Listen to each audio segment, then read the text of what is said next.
Welcome to Scrapyard Diecast Racing. Welcome back to the Scrapyard, friends. Today we have a very special treat. That's right, because a superfan really took some of my words to heart. Which words? These. And thanks for tuning in. Please like, share, subscribe to our videos, ring that little bell for notifications, send us email, follow us on social media, send us gifts. Go nuts. Send us gifts. That superfan's name is Carlos Antunes, and he sent in this gift package to the Scrapyard. And we pulled one of the boys from the wrecking crew off the yard to come help us out today. What's this guy's name again? Everyone calls him Eddie the Eel. What is it, Eddie? He can't hear us. Oh, sorry, I didn't know. Anyway, let's see the eel open the box. Wow, he's pretty good with that knife. Did he used to be a surgeon or something? Actually, he was an Elvis impersonator on Jones Beach. What? Oh, who cares? Look, he's opening it.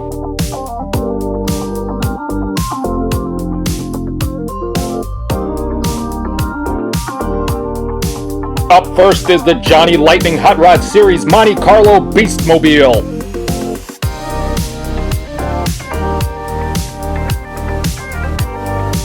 Ooh, what's this? The Johnny Lightning Custom Mustang. Wow, the eel's pretty thorough. He's really leaving no corner unturned.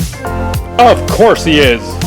You don't get to be the crew chief at the Scrapyard warehouse by driving around in the boss's car and drinking coffee all day. After that, it looks like it's the Johnny Lightning Custom Thunderbird. Thunderbirds are go. Are we allowed to say that? How about a Thunderbird is go, since there's only one car there. That's okay, right? How about you say nothing? And it looks like after that, we have a red Johnny Lightning Custom Tornado. Red Tornado? I think that's a comic book character. You're definitely not allowed to say that. Looks like Yep. It's a Matchbox Ferrari F50. Sweet. Oh my goodness, look, a 1979 Chevy Nova. That's what we call going back to the classics. Doesn't the owner of the Scrapyard, Mr. Crane, always talk about how that was his first car? I bet you that one's going right in his private collection. Check it out. Something wrapped in paper. Ooh, what is it? What is it? I can't wait to see it. It's yellow. It's a yellow Camaro? I think the eel likes it. Yep. It's a Hot Wheels.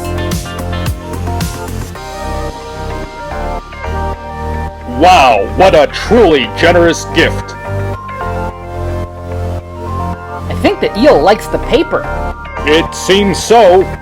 Yeah, you can keep all that paper, eel. Hey, I thought you said he couldn't hear us. I thought he couldn't hear us either. Regardless, we really want to thank the Scrapyard superfan Carlos for sending this in. Here at the Scrapyard, we really appreciate each and every one of you watching. The fact that you take time out of your busy lives to watch our videos makes us overjoyed. Getting a like or a new subscriber sends us to the moon and back. But to actually get a gift like this in the mail has left us completely and utterly speechless. How is it that every time you're speechless, you talk for like 5 minutes? Anyway, it doesn't matter. I just had the most amazing idea. How we could use this gift from Carlos for our next major tournament. In fact, while you were blabbing, I was working it all out. I have the name all picked out and everything. The next Scrapyard event will be called the...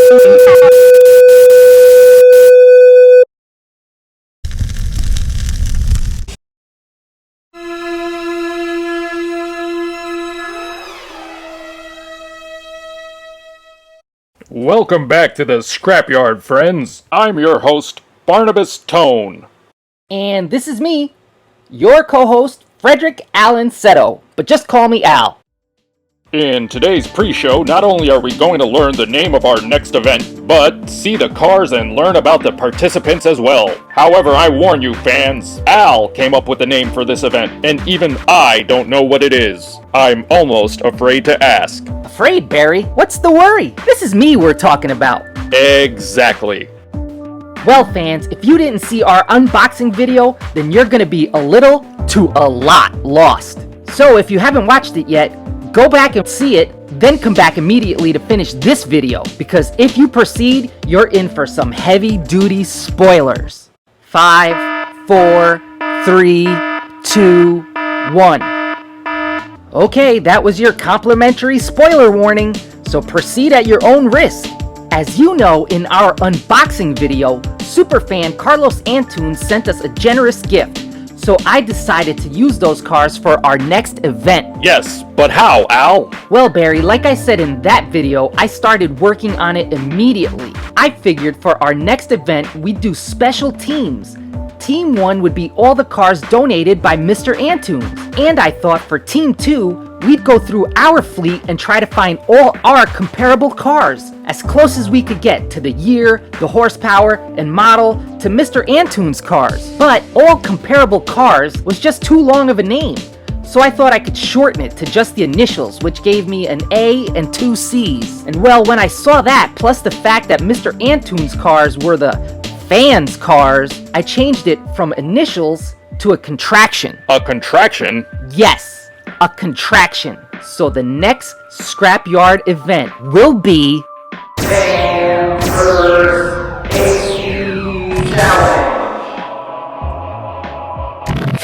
the Fans vs. AC's Challenge. I really don't know what to say. I know, it's awesome, right? Anyway, I already made up all the title cards and charged it to your production account. My account? Well, you are the host, so the graphics department already has your card on file. Plus, you have a way higher limit than I do. Anyway, let's see the cars. Oh, this event will have more than just cars. Mr. Antunes actually signed on members of his family and friends to drive for his team. So I figured I'd pull some of the boys from the wrecking crew to race for our team. Great, let's meet them. Okay, but first, let me tell you the official team names.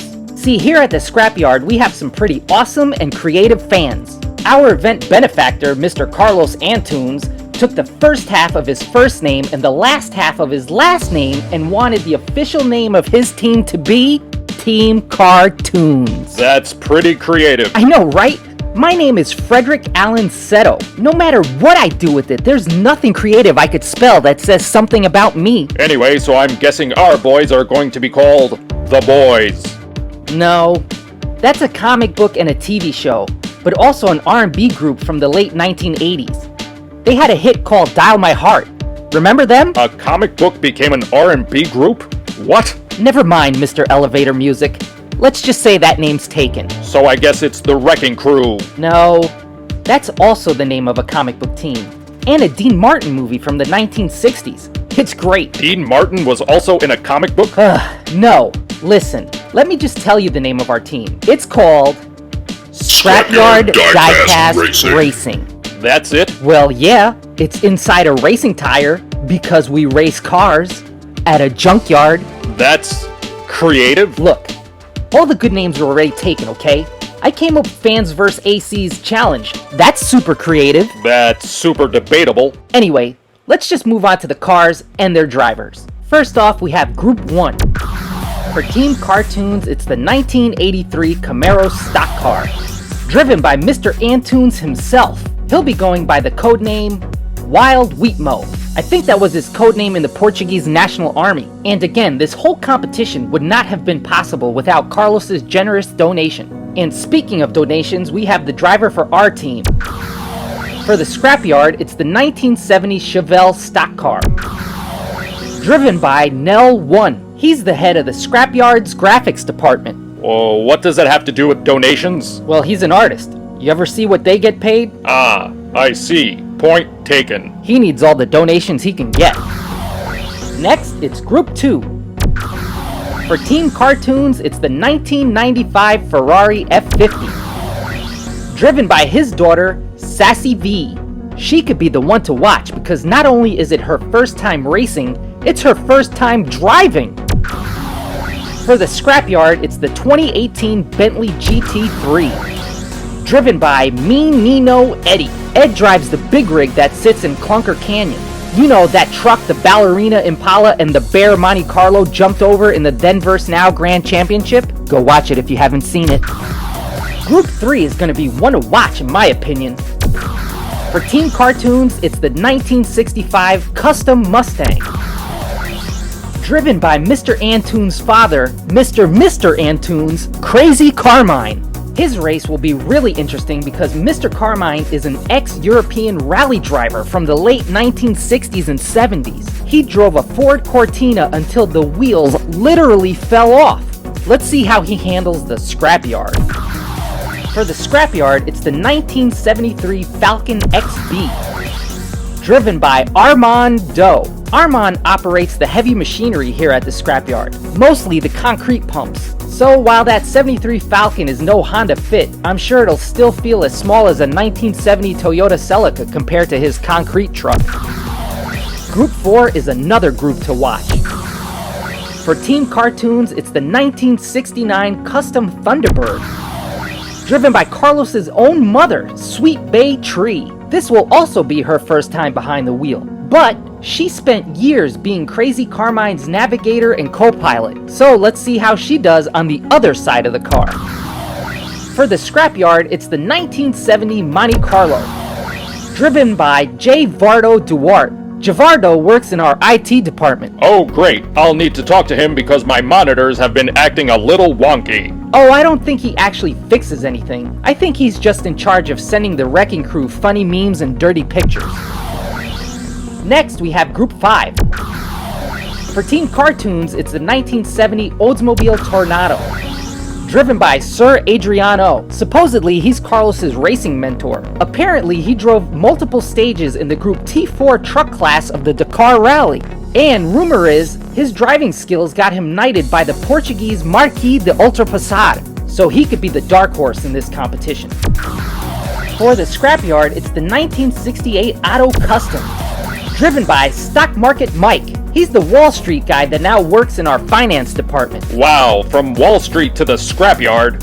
Isn't that kind of a step down? Actually, he says he's never felt more at home than here at the Scrapyard, because all he ever did was convince people to buy junk bonds. Finally, we have Group 6, and I have no idea what to say about this group.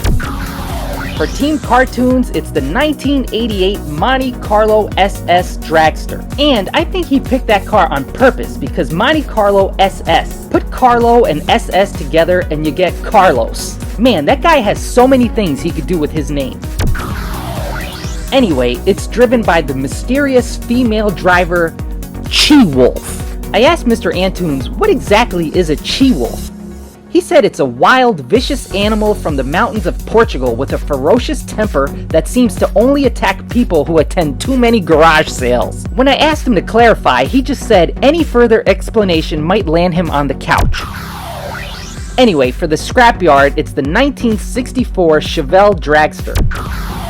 Driven by Manny the Sports Coat. We're not really sure what Manny does or if he even works at the Scrapyard. What we do know is he's always walking around the yard wearing the same sports coat. He wears a sports coat? In a junkyard? No, he wears a sports coat everywhere. I think he used to be a pen salesman that somehow got lost at the Scrapyard and never found his way out. Wow, that is quite the lineup. I think the fans are going to be in for something special. Oh, you ain't seen nothing yet. Since the boys from the Scrapyard are the ones racing, plus to do something in appreciation for Carlos's gift, we completely redesigned the track. I guess that means it's time for a track flyby. That's right, with everyone's favorite junk copter pilot, Wild Bob. This is good old Wild Bob flying the Yellow Jacket. And looky what we got here. A sign on the gate to remind all them drivers to stay back. And since we had that horrible gate accident with the Impala in the finals of the last tourney, we redesigned a safer gate system. We all call this design the guillotine. Wait, you named a safer gate design after a medieval beheading device? I know, Barry. We all thought it was pretty darn awesome, too. Anyways, moving on, we got the downhill, which feeds into the narrow bottleneck. And looky here, we got ourselves a curve. And we gave Mr. Carlos the honor of naming it, and he said he wanted to call it after his pappy. So you're looking at Carmine Corner. Then watch out, because that heads into my favorite part, Clunker Canyon. And after that, it's into the final wide straight. And then past the line into the welcoming arms of them there safety rocks and safety trees. Oh, and as a little surprise, we sent an unmanned clunker down the track so you all at home can see what it's like to run the scrapyard. Yahoo! It's gonna be a wild one.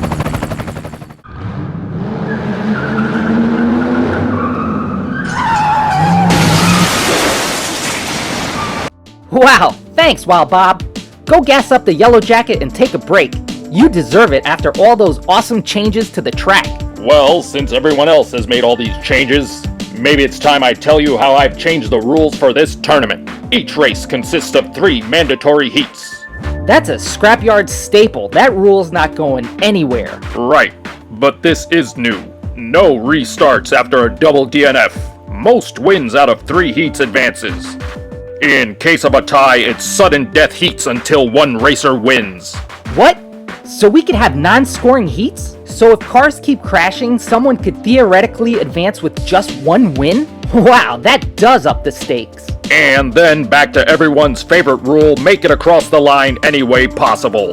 On your wheels, on your roof, on top of your opponent, it doesn't matter, just cross the line.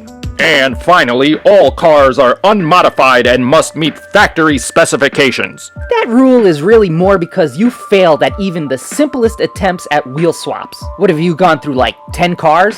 You haven't been able to do it either, Al. Well, moving on, let's take a look at the tournament bracket, plus how the races will break down. The groups are listed as to how they'll be racing. Groups 1 and 2 got an automatic bye to round 2 due to the number of teams in this tournament. So both Carlos and his daughter, Sassy V, who has never even driven a car before, have already made it to round 2. Lucky them. This tournament looks like it's gonna be spectacular, Al. I think the fans are in for a thrill.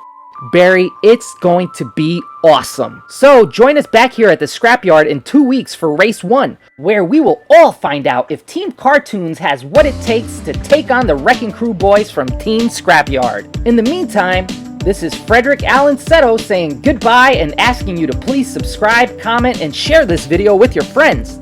And I'm Barnabas Tone saying goodbye and see you in 2 weeks.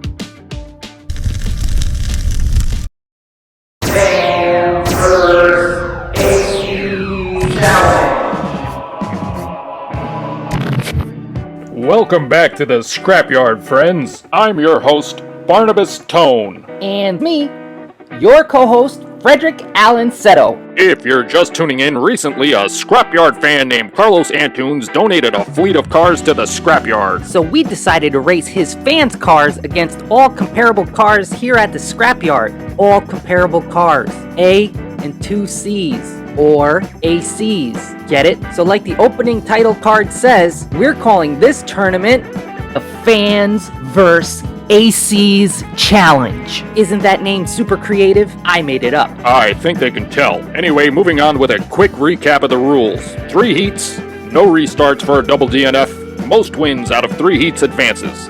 Make it across the line any way possible, and all cars are stock.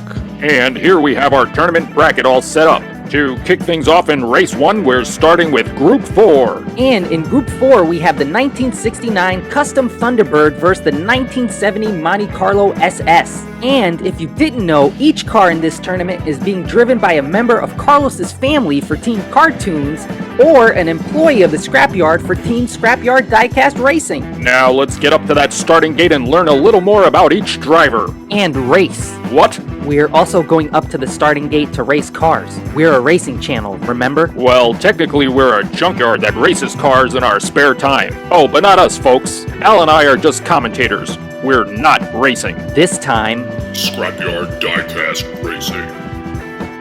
And as the officials are doing their final safety check, let's learn a little more about each driver. For Team Cartoons in the 1969 Custom Thunderbird, it's Carlos's own mother racing under the codename Sweet Bay Tree. And if you watched our pre-show for this event, then you'll already know that Carlos's mom has never driven a car in her life.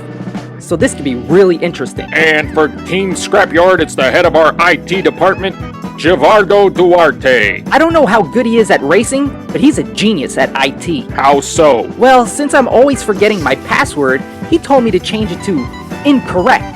So whenever I forget it, the computer automatically tells me your password is incorrect. I haven't been locked out of my computer since. But now everyone knows your password. Givardo says it doesn't matter who knows my password, just as long as they don't know my cat's name is Zam. Anyway, fans, let's see if he can cut it as a racer. Don't you mean let's see if he can hack it? Get it? Because he's in IT? That joke needs a reboot. 3, 2, 1, go! Monte Carlo leads. Ooh, they both flipped. This heat is over. Let's take a look at that replay. For her first time behind the wheel, Sweet Baytree actually drives hard off the line. Yeah, and Givardo cuts in immediately for the block, and he tried to crash her hard drive. Huh? See what I did there? Really? Are we going to do this for the whole race? Computer jokes? Probably. So just accept it and let it go. Anyway, it's Givardo who wouldn't let go of his intentions of blocking, and once they transition into the bottleneck, he's practically sideways. And Carlos's mom tries to drive around, which is super impressive for a first-time driver/racer, but Givardo widely throws his car out of control for a desperate block. And he really got lucky. Look how close he was to almost flying off the track. Yeah, that would have been a job for Wild Bob and the rescue team for sure. Then at that point, there's really nowhere for Sweet Baytree to go, and she just drives off the track. Right! For a first-time driver, she saw that she was in trouble and she went off track right at the emergency station. That's some real mom intuition at work right there. Gonna be in trouble? Get an ambulance. I bet she even had the foresight to put a clean pair of underwear in her glove box for Carlos just in case. Just look at Givardo. He's the first racer ever to go into Carmine Corner, and he did it flipping on his roof. And I'm sure after this accident, he's even happier to be the head of the IT. I'm afraid to ask why. Oh, because he's definitely going to have to reinstall Windows. Get it? Get it? The only thing I want to get is the first look at the scorecard. Well, fans, after neither racer being able to make it past the halfway point, no one puts a win on the scorecard. Maybe they'll have better luck in Heat 2.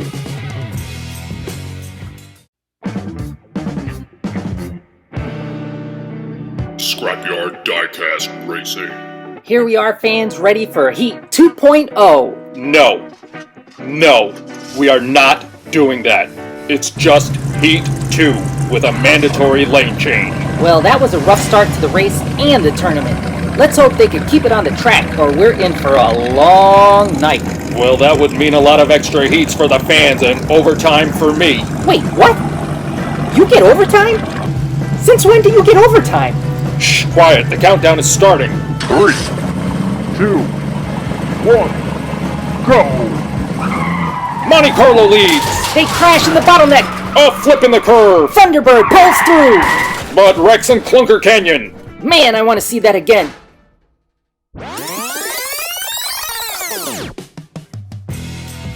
The Monte Carlo has the lead off the line.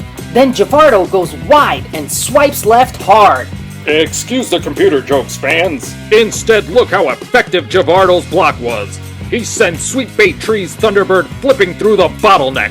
Yet somehow miraculously she manages to right her car and start racing in reverse. Again, super impressive for someone who has never driven a car. Unfortunately, that inexperience costs her when she comes out of the Carmine Corner. First-timers have had a hard time realizing you have to do everything in the opposite direction when you're going backwards driving through the rearview mirror. But still, she got further than the last time, while Givardo had another 404 user error right in the same spot as Heat 1. Well, fans, let's spare ourselves from any more of Al's computer jokes and take another look at that scorecard. Even though Carlos's mom went further than the last time, no one has yet been able to put out a win on the scorecard. One win in Heat 3 would spell victory for either racer. Hey fans, before we get started with this heat, we'd just like to ask you to subscribe to the Scrapyard if you haven't already done so. And please leave us a comment on what you thought of today's race. Plus, follow us on Instagram and Facebook. We're always posting pictures from the Scrapyard. Thank you so much, and now back to the race. Scrapyard Diecast Racing. Mandatory lane change has the 69 Thunderbird driven by Sweet Bay Tree on the right of your screen. And to your left is Gerardo Duarte in the 1970 Monte Carlo. This could be the one to decide it all, fans. Safety officials have given us the thumbs up. Let's get this countdown started. 3, 2, 1, go! They go wide. They both missed the block. Monte Carlo gets a push. Thunderbird all alone. I don't believe it. She stalls feet before the line. So close. What an upset. Let's break down what happened in the replay.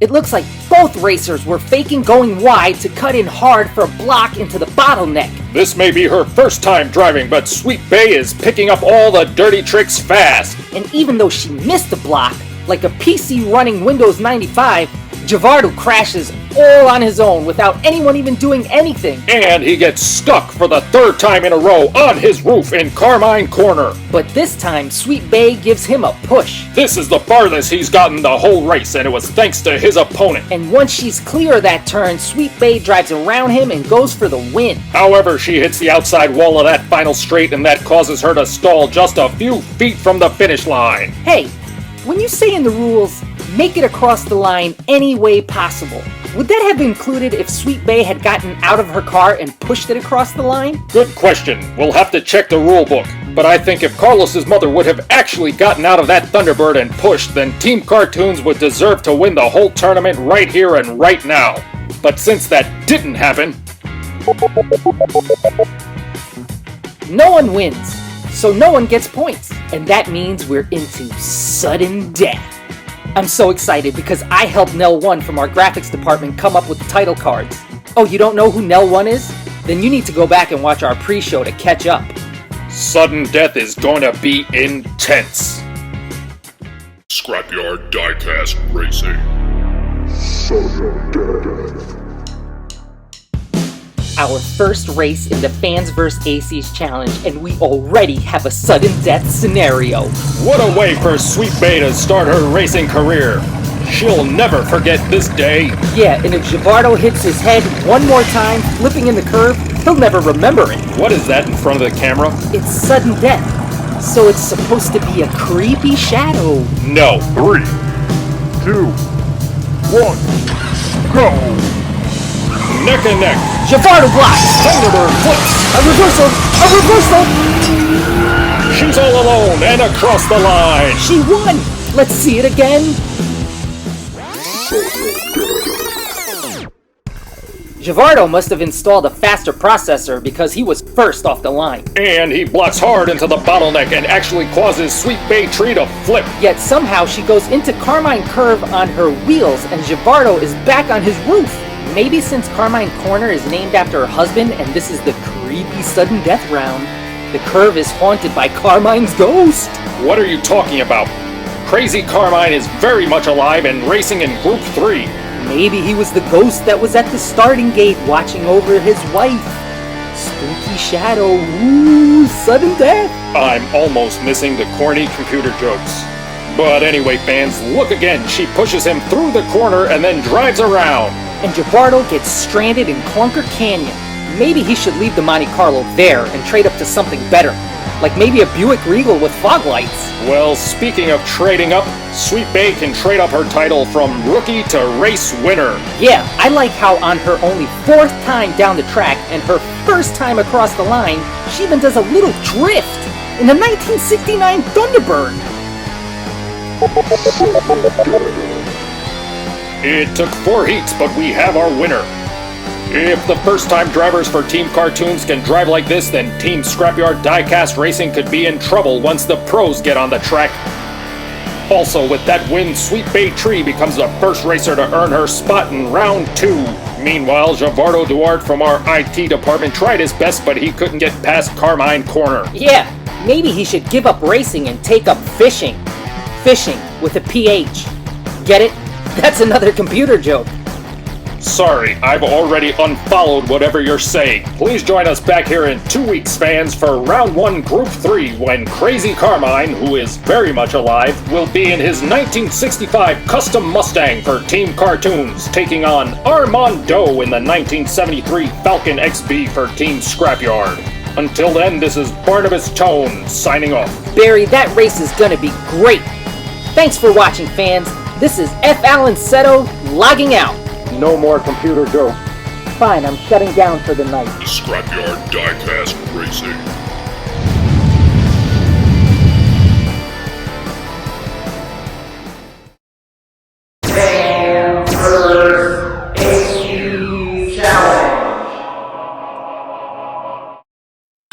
Welcome back to the Scrapyard, friends. I'm your host, Barnabas Tone.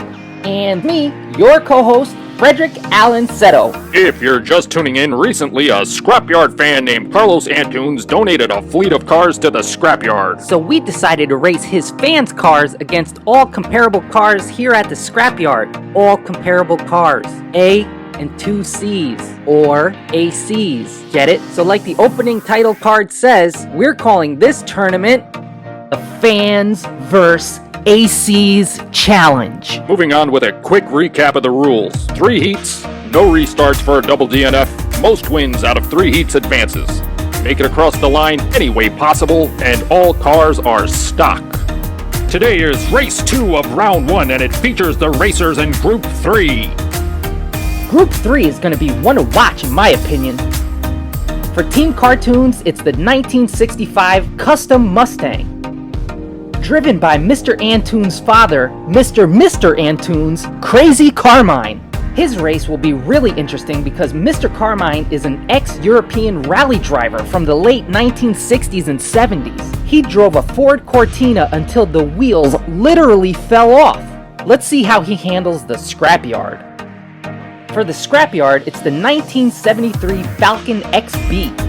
Driven by Armando. Armand operates the heavy machinery here at the Scrapyard, mostly the concrete pumps. So while that 73 Falcon is no Honda Fit, I'm sure it'll still feel as small as a 1970 Toyota Celica compared to his concrete truck. Scrapyard Diecast Racing.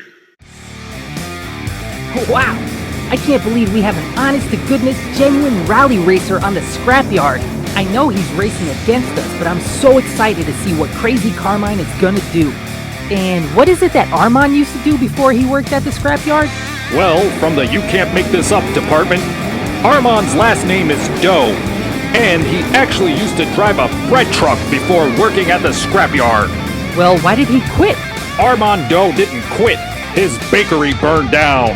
I guess his business is toast. Huh? Get it? Burnt bread becomes toast? Doug, saved by the countdown. 3, 2, 1, go! Armand leads. Carmine blocks! Armand flips. Carmine all alone! Carmine flips. Oh no! I don't believe it! Let's see what went wrong in that replay. They both rip off the line. But Armando edges out the lead. Do we know what he's running in that thing? Does he have open headers? That Falcon is all horsepower. But just as he edges out the lead, Crazy Carmine comes in immediately for the block. That has to be those rally driver reflexes, Barry. Then he sends Armand hard into the narrow opening of the bottleneck. And maybe instead of Doe, his last name should be Batter, because he's flipping more than a pancake. Then Carmine gives him the slightest of taps just to make sure Armando can't get back on his wheels. And then once Carmine is sure Armand's bread is buttered, he drives around him and tears out of the bottleneck. And sadly, Armand comes to a hard stop into the corner. Right, into Carmine Corner, but look at Crazy Carmine. This corner is named after him, and he's gonna show the world how it's done, because as a professional rally driver, his whole career was made on taking turns. Then he opens it up through Clunker Canyon and shoots through like a guided missile. But then that guided missile's GPS must have gone haywire, because he loses it in the final straight and goes into the wall hard. Hey, maybe he can have Javardo from IT take a look at that GPS system. Al, you realize Crazy Carmine is racing against the Scrapyard. Then maybe Javardo already did take a look at it. No, Al. No, we may be running a racetrack from a junkyard on a shoestring budget, but we are not cheaters. However, the one thing we can take a look at is that scorecard. This one started like it could have ended up either way, but it ended up exactly the same for both racers. On their roofs. Scrapyard Diecast Racing. And here we are back at the gate for the start of heat. Al, what are you eating? Bread? Armand gave it to me. Didn't you get yours, Barry? Me? No, I didn't get any bread. I guess he focaccia bread. Get it? Focaccia? That joke is pretty stale. 3, 2, 1, go! Carmine leads. Armand blocks. Carmine flips. Armand all alone. Wow, look at him go. Armando is on a roll.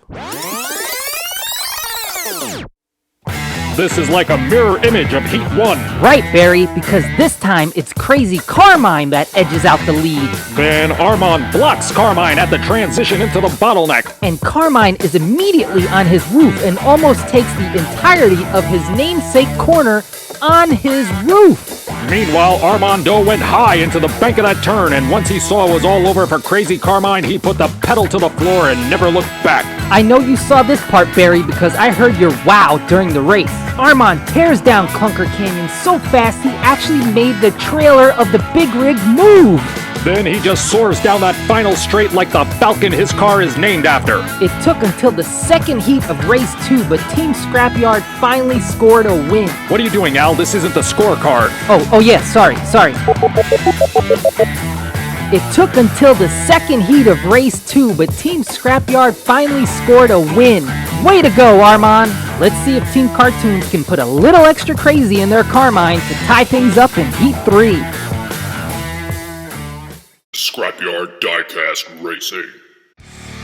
Here we are at the gate for the start of Heat 3. There is a lot riding on this one. Crazy Carmine needs a win for the tie and to force us into sudden death. Wow, Al, I'm surprised. An actual bit of serious commentary. What happened? Did you run out of bread jokes? Nope. I have 9 left. Get it? 9? That's it. Start the countdown. I'm out of here. Wait. Donut, go. I need you. Ha ha ha! That's a double. Donut and need. 3, 2, 1, go! Both fighting for the lead. Huge wreck in the bottleneck. Oh my goodness. Crazy Carmine flies off his own corner. Let's go to that replay.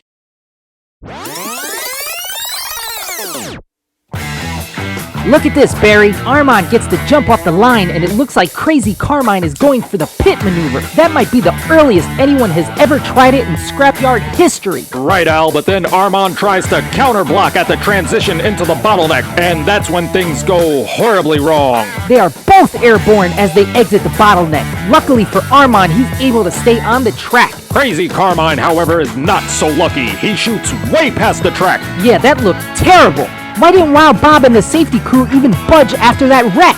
Hold on a sec. Let me find out. Bob, Wild Bob, do you copy? This is Wild Bob with that copy. Did you see Heat 3 and how badly Crazy Carmine crashed? Oh boy, did I see it. Now I know why they call that Carmine fella crazy. He got looser than a wild Mustang during a hailstorm. If you saw it, why didn't you take the yellow jacket to help? 'Cause you said so yourself, Barry. He shot way past the track, and way past the track ain't in my job description. See it here, right here in my contract, Second Amendment, Section 8. Wild Bob and his safety crew will be responsible for any and all major accidents on the Scrapyard Diecast Racing track and the properties there within. You see, he didn't land within. He landed without, and I was taught never to rub another man's rhubarb. So, not our property, not our problem. The law is the law, and you should appreciate that, Mr. Rulebook. Well, then I guess according to the rules, the next thing to do is go to that scorecard. Wait, that's it? We're not even gonna see if he's okay? Or send him some flowers? Sorry, still stuck making bread jokes. This whole heat is going awry. Oh my goodness, I can't stop myself. Well, fans, since that heat crumbled, it looks like no one wins. Crumbled, crumbs. Now you're doing it too. Al, get a grip of yourself. As I was saying, it looks like no one wins that heat, but Armand with one win has enough to rise to the next round. Rise, yeast, bread rises. Al, maybe you need some time off until we meet back here again for Group 5. That's where Team Cartoon's 1970 Custom Tornado will take on the Scrapyard's 1968 Auto Custom. Until then, this is Barnabas Tone signing off for me and Al. We'll see you next time. Now you're just doing it on purpose. I hope you'll join us again back here at the Scrapyard, but until then, Thank you all for watching. If you haven't done so, give us a like, and please subscribe to the Scrapyard so you never miss a race. And follow us on Instagram and Facebook for even more Scrapyard Diecast Racing action.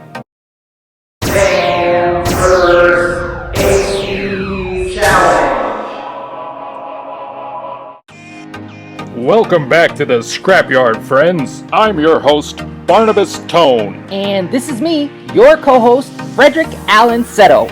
And it's time for the Fans vs. ACs Challenge. And racing today, we have Group 5. For Team Cartoons, it's the 1970 Oldsmobile Tornado, driven by Sir Adriano. Supposedly, he's Carlos's racing mentor. Apparently, he drove multiple stages in the Group T4 truck class of the Dakar Rally. And rumor is, his driving skills got him knighted by the Portuguese Marquis de Ultrapassar, so he could be the dark horse in this competition. For the Scrapyard, it's the 1968 Auto Custom, driven by Stock Market Mike. He's the Wall Street guy that now works in our finance department. Wow, from Wall Street to the Scrapyard. Isn't that kind of a step down? Actually, he says he's never felt more at home than here at the Scrapyard, because all he ever did was convince people to buy junk bonds. Scrapyard Diecast Racing.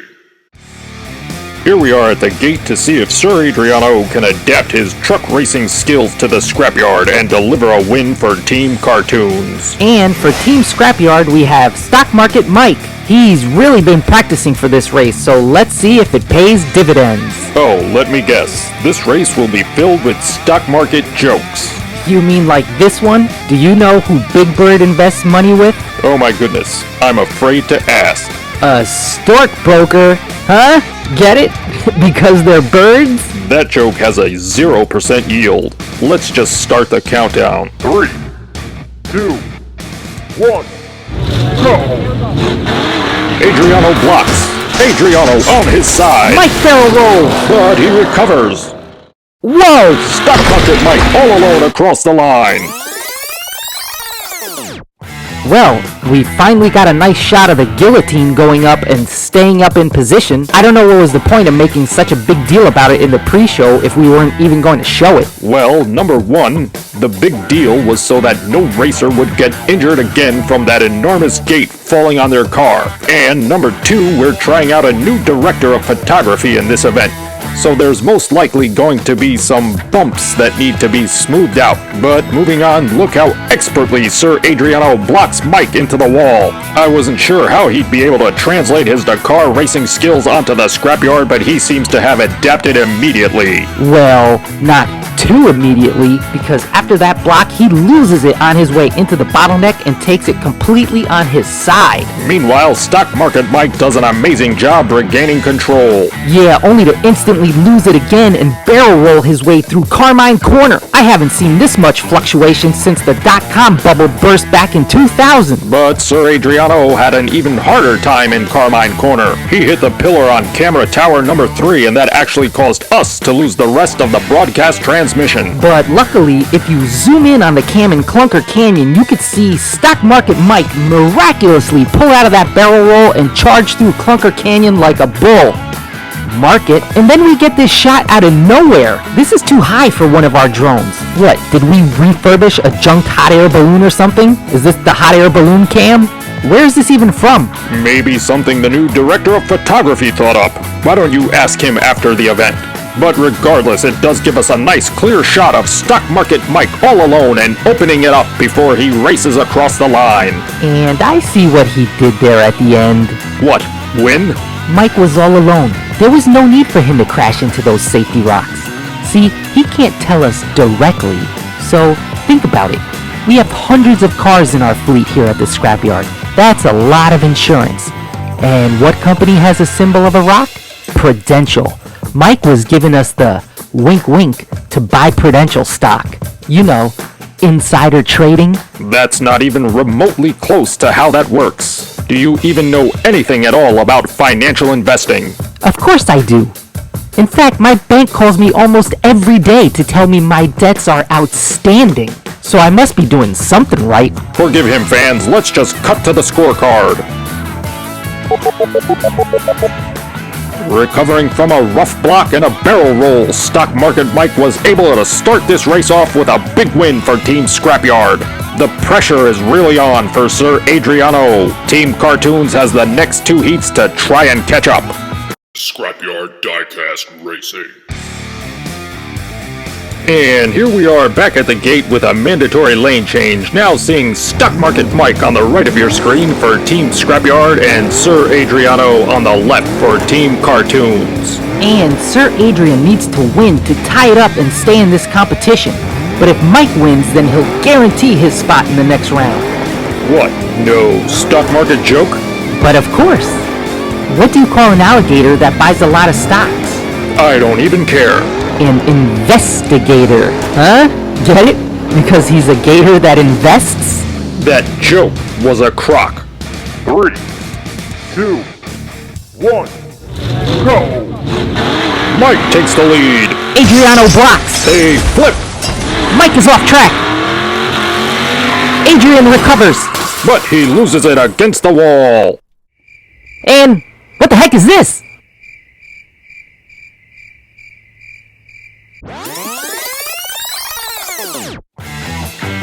Starts out looking like Mike was building a nice lead while taking command of the center of the track. But then blammo, Adriano launches off the side of the wall to deliver a devastating block. Again, going with the blammo?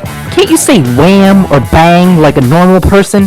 Anyway, Mike actually recovers going into Carmine Corner, but then hits the pillar to camera tower number 3 and sends him off track.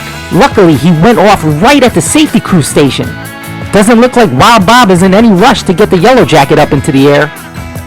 Why even bother warming her up when these racers are delivering their wrecks right to our doorstep? While that stock market fella literally parked in between the fire truck and the chief's car. What more can a safety crew ask for? Heck, maybe next time he'll crash himself right into the ambulance and put on his own bandages. Meanwhile, take a look at the way Sir Adriano comes into Carmine Corner and the amount of air he gets on that bounce. He definitely must have felt like he was back in one of those Dakar rally race trucks flying over some desert dune. And you can see his expertise shine the way he takes that corner even as Stock Market Mike is crashing off course. He does get a bit squirrely going into Clunker Canyon, and again he shows off that professional skill by using that loose clunker to straighten out. But he actually overcorrects and hits the inside wall of the final straight. How is he a professional Dakar rally driver and is all alone and ends up hitting a wall? Well, there are no big walls in the desert, so he might not be used to them. And while his bio says he raced a few heats in the Dakar Truck Rally, it doesn't say if he ever actually finished any. Okay, that's all well and good, but what's up with this shot? If it wasn't for our hot air balloon cam catching Adrian going into the wall, we would have missed it all with this shot. Is this one of the few bumps you mentioned that need to be smoothed out with our new director of photography? And let's take a look at that scorecard. Oh, so I guess I'll take that as a yes. And here's that scorecard. Well, he may have been knighted for his rally skills, but Sir Adriano is proving to be a knave here at the scrapyard. That's a little harsh to our guests. Fine, he's squire level at best, and he has one chance left to put a win on the scorecard before Mike gets a windfall victory. Scrapyard Diecast Racing. Back at the gate for what could be the last heat of this race. The knighted Sir Adriano needs to win this heat to force a sudden death situation and go for the win. Mike could technically put his car in neutral and just roll it down the track, and either way, he'd make it to the next round. Yes, but Team Scrapyard would be much better off if he would just win and shut down Team Cartoons completely. I guess we're about to find out, because the officials have cleared the track and the countdown is going to begin now. 3, 2, 1, go! Adriano leads. But he misses the block. He crashes. Mike into the clunkers. This again? Seriously? What is going on? Can we cut to the replay, please? Adriano really needed this win, and he had the lead. Why didn't he just keep going? For some reason, he decided to block as he goes into the bottleneck, and he completely blows it and is on his roof. Luckily, he is able to recover, but not before Stock Market Mike goes high into Carmine Corner for a beautiful pass. And somehow Adrian recovers, but he overshoots Carmine Corner and goes off camera and off track. This is the second victim Carmine Corner has claimed, the first being Carmine himself. And we already know that Sir Adriano is all by himself because Wild Bob and the safety crew don't handle off track. Nope. If that fella is a knight, then I hope he has all the king's horses and all the king's men safe to his favorite.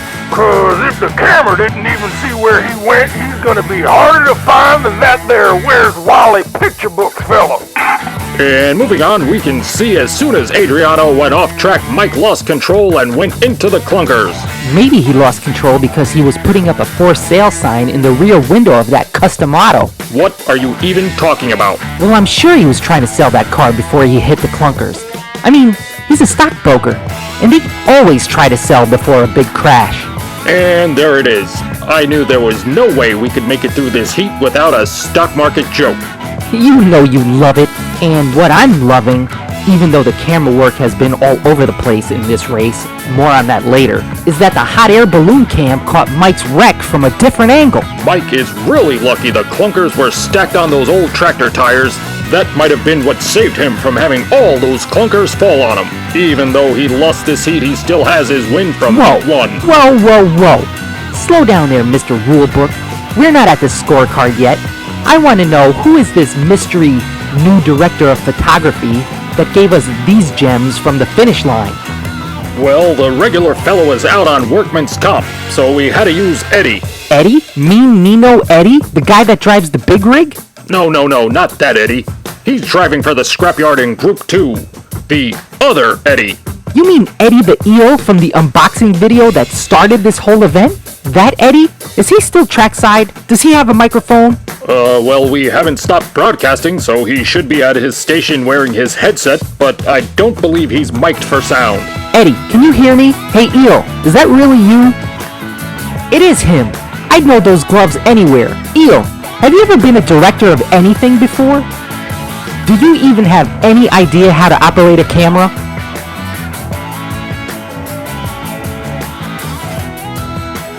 Was it Barry's idea for you to be the director of photography? What do you mean you don't know? You could tell me. What do you mean no? Driving? What is that? Are you signaling driving? Wait, did Barry say you can race if you did a good job as director of photography? And do you think you did a good job? No. Right. Because you don't even know how to use a camera. I get it. Don't worry, Eel. I think I found out what really went wrong with the cameras in this race. And I'm sitting right next to him. Right, Barry? Like I said, just a few bumps to smooth out, Al. Look on the bright side. Dedicated fans of the Scrapyard got to see Eddie the Eel again, and new fans got to meet him. And our regular guy will be back for the next race. So, all's well that ends well. And speaking of endings, let's see the official end to this race. Well, Sir Adriano didn't just lose the race. He lost himself. And since Stock Market Mike crashed harder than 1929, no one gets a win. But, luckily for Team Scrapyard, Mike had a win in the bank from Heat 1, so he'll be moving on to the next round. And the next time we meet, it will be for Group 6, where it'll be all about the dragsters. The 1988 Monte Carlo SS for Team Cartoons and the 1964 Chevelle for Team Scrapyard. In the meantime, please subscribe to the Scrapyard if you haven't already done so. And if you happen to see Sir Adriano or his custom Tornado anywhere, please send us any tips to Scrapyard Diecast Racing at protonmail.com. Until then, this is me, F. Alceto, signing off for me and Barry the Bump Smoother Tone. Good night, and thanks for watching.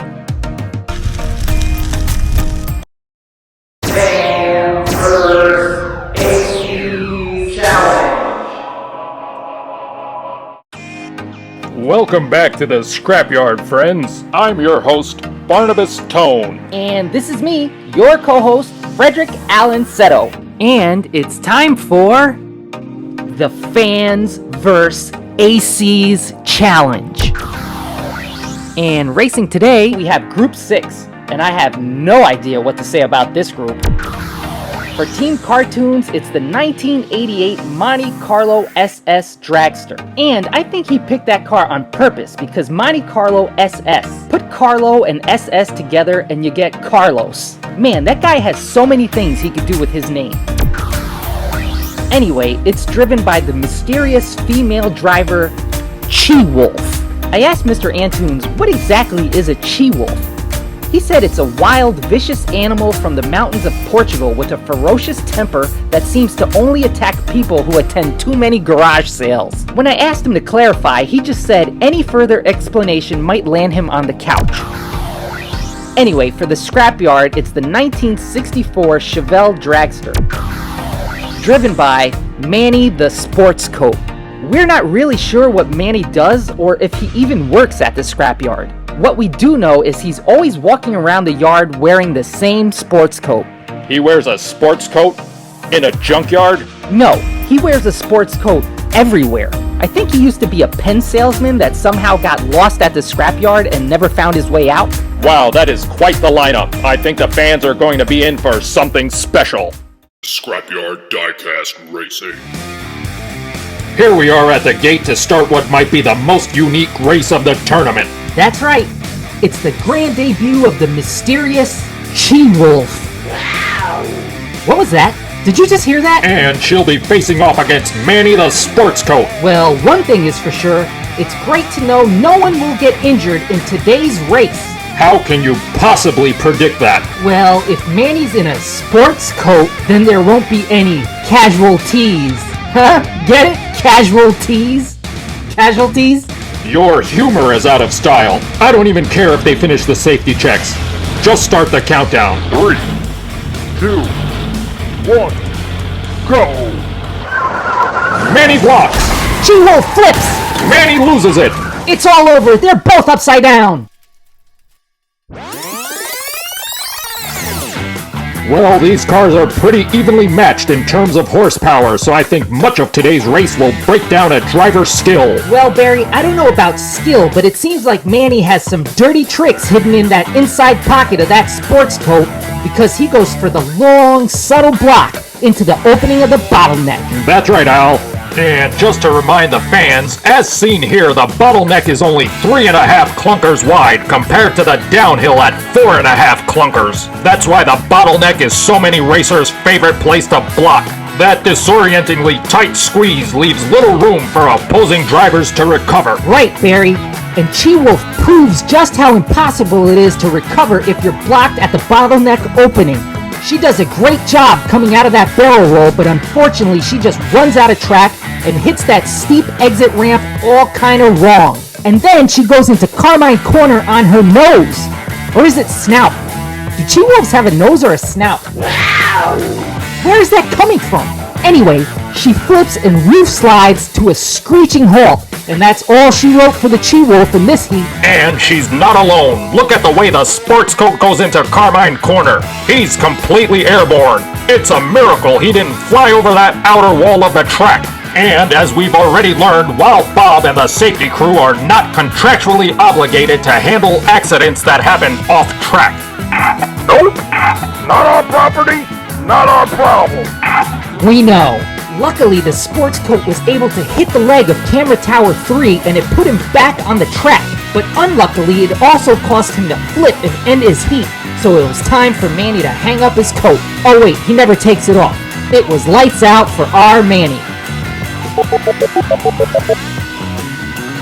Well, this was the first heat for the dragsters, and the only thing they were able to drag was their roofs across most of the track. Maybe that'll be the lesson for this race. Don't bring a car that's built for straight lines to a track with turns. Or a turn. Let's just hope their pit crews can buff out those scratches on their way back up to the gate. And needless to say, unfortunately, it's a big red X for both of them.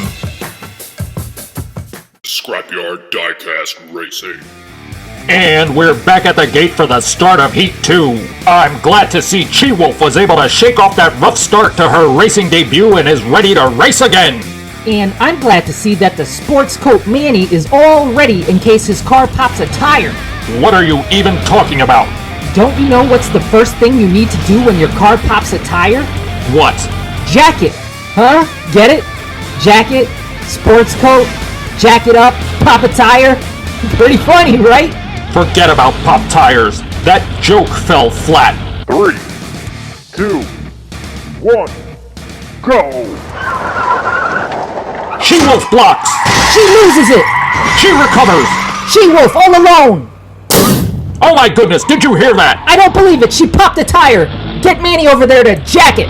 That joke didn't work the first time. Let's just get to that replay. It's pretty neat to see just how evenly powered these two cars really are. And it seems like they're evenly skilled as well, because this time Chi-Wolf perfectly reuses Manny's block from Heat 1. But not too perfectly, because even though she was able to get Manny to flip, she also loses control. So while their cars might be evenly powered, maybe the sports coat has just a little more skill as a driver. Okay, who or what is doing that? Well, Al, the one thing she was able to do that Manny has not was to pull off that spectacular recovery. While Manny again screeches to a halt on his roof, Chi-Wolf corkscrews her way through Carmine Corner and comes out on the other side on all four wheels. And she's doing it in a dragster. That's pretty impressive. And while she was all alone into Clunker Canyon, she unfortunately hit that uneven section of track hard. And that was enough for her to blow out one of her tires. And she had no other choice but to rest it against the wall of the final straight. Chi-Wolf had an impressive run this heat. She delivered a heat-ending block that took Manny and his sports coat to the cleaners. But an unfortunate flat tire means no one has yet been able to score in this race. Scrapyard Diecast Racing. Here we are for Heat 3. After a quick tire and lane change, we now see Chi-Wolf on the left of your screen and the sports coat on your right. That's right, Barry. One win here by either racer and they'll move on to the next round. Wow, Al, actual commentary. Yeah, I guess after the race I'll have to stop by the fabric store. What? To pick up some new material. Get it? Sports coat, fabric, new material? I got a million of them. Then just skip to the funny ones. 3, 2, 1, go! They're even! Chi-Wolf blocks! And they both lose it again! This one is over. Anyone else have the feeling we're gonna be here all night? These two cars might be the best match out of the whole event. We might have actually picked too good. They're always so even coming down the downhill. Correct. That's why the race always takes a turn when horsepower gives way to skill. But it seems like they're pretty evenly matched there as well. Maybe not, Barry. Manny has always landed on his roof, but Chi-Wolf at least has been able to recover. What's that saying about cats always landing on their feet? A Chi-Wolf is kind of like a cat, right? Anyway, no one was able to recover, and they both go bouncing on their roofs into Carmine Corner. Luckily, these dragsters are full of roll cages and so solidly constructed they should be able to get right back up to the gate and brush this off. Yeah, especially the sports coat. I'm sure he has a lint brush on him at all times. That's not what I meant. Oh, never mind. Well, this was Heat 3, and no one was able to score a win. That means it's time for my favorite part. Scrapyard Diecast Racing.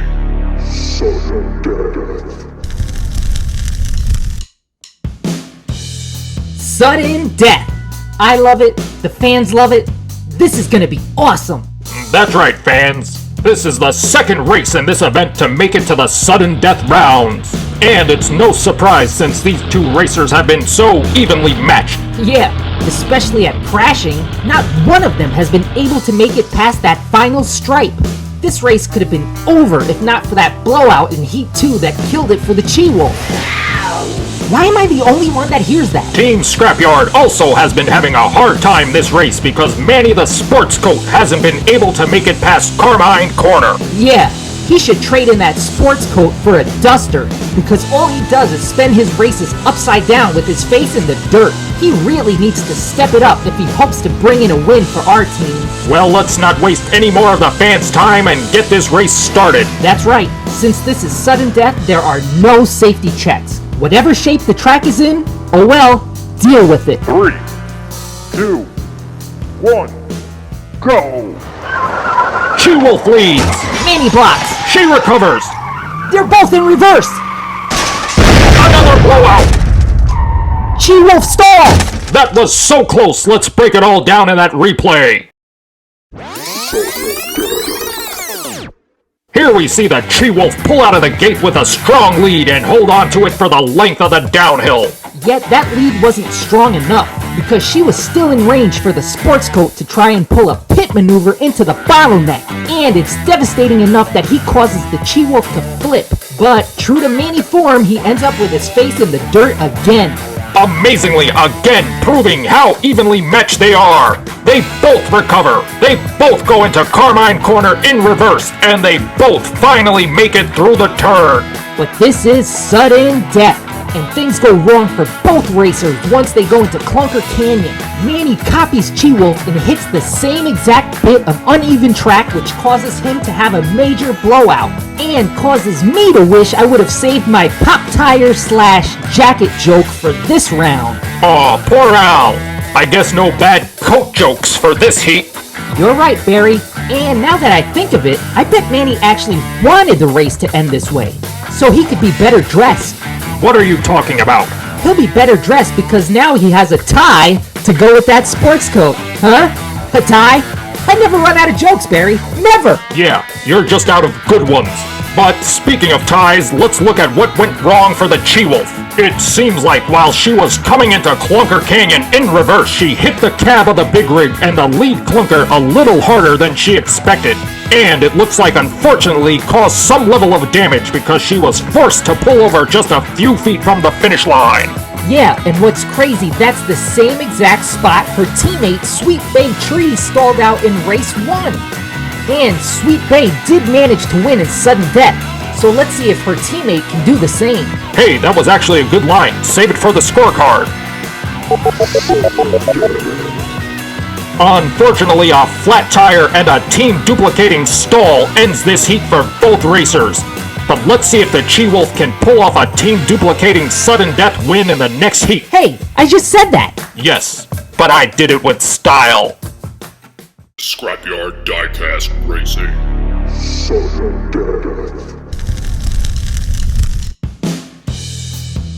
Sudden Death Heat 2. Will this be the one to decide it all? Chi-Wolf in the Monte Carlo, the sports coat in the Chevelle. Hey, you know what I just thought of? The Chevelle actually has a more robust wardrobe than its driver. Again, what are you talking about? Well, Manny only has that one ugly sports coat, but the Chevelle has 2 coats of primer and 3 coats of pearl blue. Huh? Get it? Coats of paint? Since this is sudden death and the officials have nothing to do this heat, maybe they can check your scripts, because I can't take much more of this. 3, 2, 1, go! They're even. Good heavens! Holy cow! Manny makes it through! Manny crosses the line, but what happened to the Chi-Wolf? We'll have to take a closer look in that replay.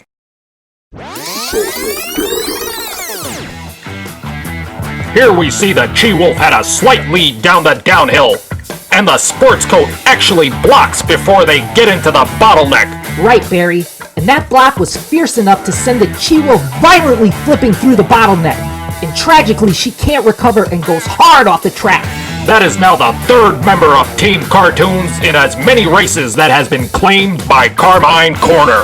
Maybe this turn is just too dangerous for our channel. She-Wolf put the death in sudden death. If anything, we should change the name of this heat to Absolute Death. What are you talking about, Al? I'm sure she's fine. She's just off track. Right, Bob? That's right. Here's a toast of sarsaparilla to that She-Wolf. She won't be forgotten because she was a wild one. No. I'm sure she's fine. Every racer at the scrapyard needs to wear an OSHA-certified hard hat. I'll tell you who's fine. The sports coat. Our boy pulled out the win for Team Scrapyard. Is he actually our boy? Has anyone been able to verify if he actually works here? Of course he works here. Look at how he's even doing his job as he straightens out that last clunker in Clunker Canyon. Why, he's preparing the track for the next race. Who else would do something like that but a full-fledged member of the wrecking crew? Well, if he does work here, he must be a union member. Because he sure took his sweet time to finally make it across the finish line. What was that, like 5 heats altogether? I'm sure he'll probably try to put in for overtime too. Even if he does, he deserves it. Now let's take a look at that scorecard.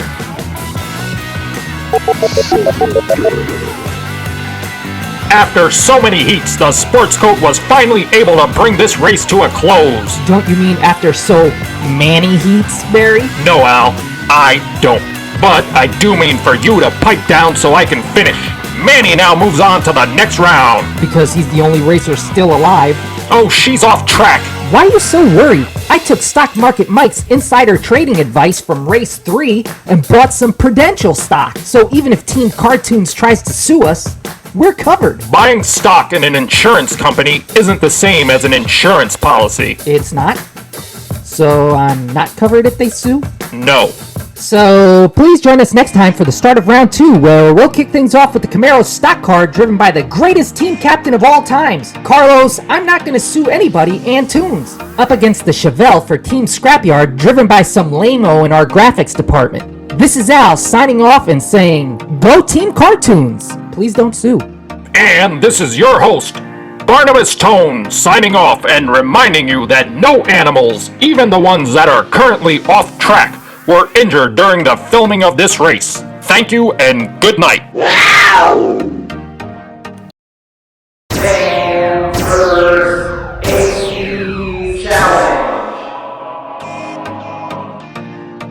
Welcome back to the Scrapyard, friends. I'm your host, Barnabas Tone. And this is me, your co-host, Frederick Allen Seto. And it's time for the Fans vs. AC's Challenge. And racing today, we have Group 1. For Team Cartoons, it's the 1983 Camaro stock car, driven by Mr. Antunes himself. He'll be going by the codename Wild Wheatmo. I think that was his codename in the Portuguese National Army. And again, this whole competition would not have been possible without Carlos's generous donation. And speaking of donations, we have the driver for our team. For the Scrapyard, it's the 1970 Chevelle stock car, driven by Nell 1. He's the head of the Scrapyard's graphics department. Well, what does that have to do with donations? Well, he's an artist. You ever see what they get paid? Ah, I see. Point taken. He needs all the donations he can get. Scrapyard Diecast Racing. Here we are at the Guillotine Gate with our first race in round 2. I am really excited for this race. We're finally gonna see Cartoons team captain Wild Wheatmo take the track. And hopefully, Al, you have some leftover excitement for Team Scrapyard's driver, Nell 1, from our graphics department. Yeah, I'm not holding out for that guy. I mean, he's an artist. The best he can do is deliver a draw. Get it? A draw? Because artists draw, a tie is a draw? What would this channel be without my jokes, Barry? A lot better. 3, 2, 1, go! What a block. What? He crashed! Wild Wheatmo recovers. Wild Wheatmo all alone and across the line. What a comeback. Let's break it all down in the replay.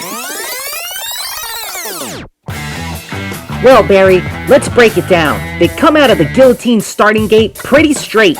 Seems like these cars are pretty evenly matched. That's right, Al. But then Nell 1 muscles in hard for the block and sends Wild Wheatmo right into the edge of the transition dividers for the bottleneck. Right, Barry. And truth be told, that is a brutal block. Probably the most brutal in Scrapyard history. I mean, I haven't named a move after someone since the Maverick during the Then vs. Now challenge, but this block is up there. But as brutal as it was, Wild Wheatmo didn't give up. He restarted his engine and got back in the race. Right, but by that time, Nell 1 easily had a 1,500 feet advantage. And to all our international viewers, I apologize. I do not know the metric system, but I'm guessing that's like 5 kilometers. Not even close, Al. Whatever, who cares? After one of the best executed blocks ever, plus a massive lead, Nell 1 loses it on a curve and crashes while all alone. Who on the Scrapyard team does this guy think he's helping driving like this? I'll tell you who. Me. That's who is helping. I don't even have to warm up the yellow jacket if he's gonna deliver his wrecks right to my front porch. Although after smacking into the fire truck the way he did, I bet you the chief might have some words for him that don't sound too full of that team spirit. More importantly, look at the way Wild Wheatmo passes Nell 1 a mere inches from his car, almost mockingly as a payback for that block. He takes Carmine Corner like a champ.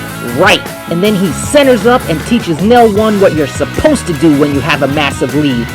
And that's dominate. Even from the alternate cameras, you can see what a textbook finish looks like. It's easy to see how the whole racing team is named after this guy. Great job, Team Cartoons. Well, with that win, Cartoons team captain has put the first win on the scorecard. Yeah, maybe he should change his name from Wild Wheatmo to Winning Wheatmo. Scrapyard Diecast Racing. Here we are at the guillotine for the start of Heat 2. Team Captain Wild Wheatmo must be riding high after that big win. Yeah, and let's hope Heat 1 was a very rough sketch for our artist friend, and he could bring his final draft game for this heat. Another loss for Nell 1, and it would end his race right here. Yeah, and it would be one less overall driver for Team Scrapyard. 3, 2, 1, go! Nell 1 leads. They connect! Into the clunkers. Wait, what? He blew it again! What's wrong with this guy? Calm down, Al. We'll see what went wrong in that replay.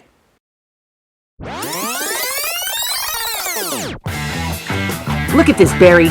Nell 1 actually has the lead coming out of the guillotine gate. Yes, Al, but then Wild Wheatmo must have had a hidden bottle of nitrous in that Camaro, because once he enters the bottleneck, he actually accelerates so hard he pops a wheelie. He does it so forcefully he looks like one of Wild Bob's angry stallions. Yeehaw! Maybe he should change his name to Wild West Wheatmo. But even with all that nitrous, Nell 1 is still able to hold on to the lead and understeer his way through Carmine Corner.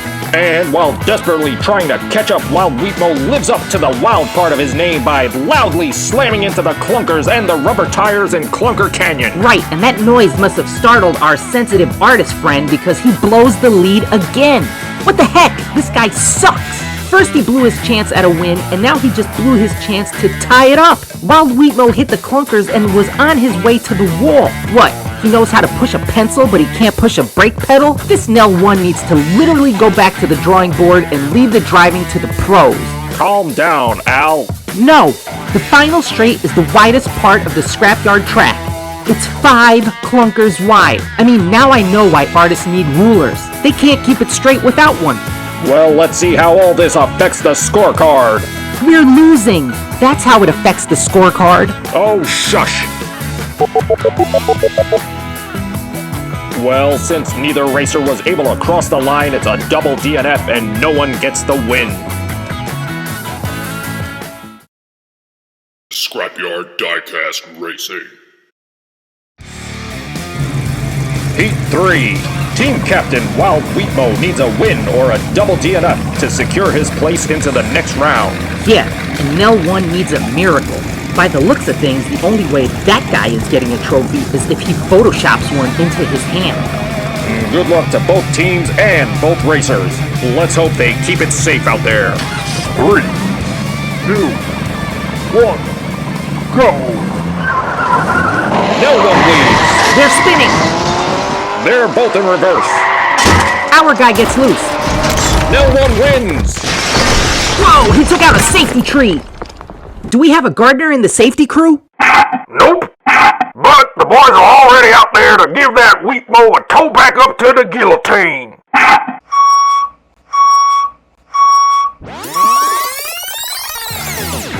And here we see how Nell 1 was able to get the jump out of the guillotine and maintain a strong lead into the bottleneck. Right, Barry, but once they get in there, Wild Wheatmo hits the nitrous again and does a wheelie block. That also might be a first in Scrapyard history. Man, these guys are really trying to get a move named after them. But while successful, that block sends them both into a wild spin. And they struggle their way through Carmine Corner, and in a dazzling display of driving, they both come out of that corner in reverse. And again, without his ruler, Nell 1 cannot keep it straight. I mean, look at this. He gets loose in Clunker Canyon, then uses one of the rubber tires to try to straighten out. But it doesn't end there. Then he uses the soft barrier, the metal barrier, all the safety rocks, and uproots the safety tree. I'd say he did that on purpose to fall on Wild Wheatmo's car, but this guy can't drive forward to save his life or our team. So there's no way he was able to pull that off purposely in reverse. Well, that tree did come down hard on Wheatmo's window. And luckily, he was able to get towed back up to the guillotine, and that's a good thing because with that win, Nell 1 was able to tie up this race at the last possible moment. And that means this race will now go into Sudden death.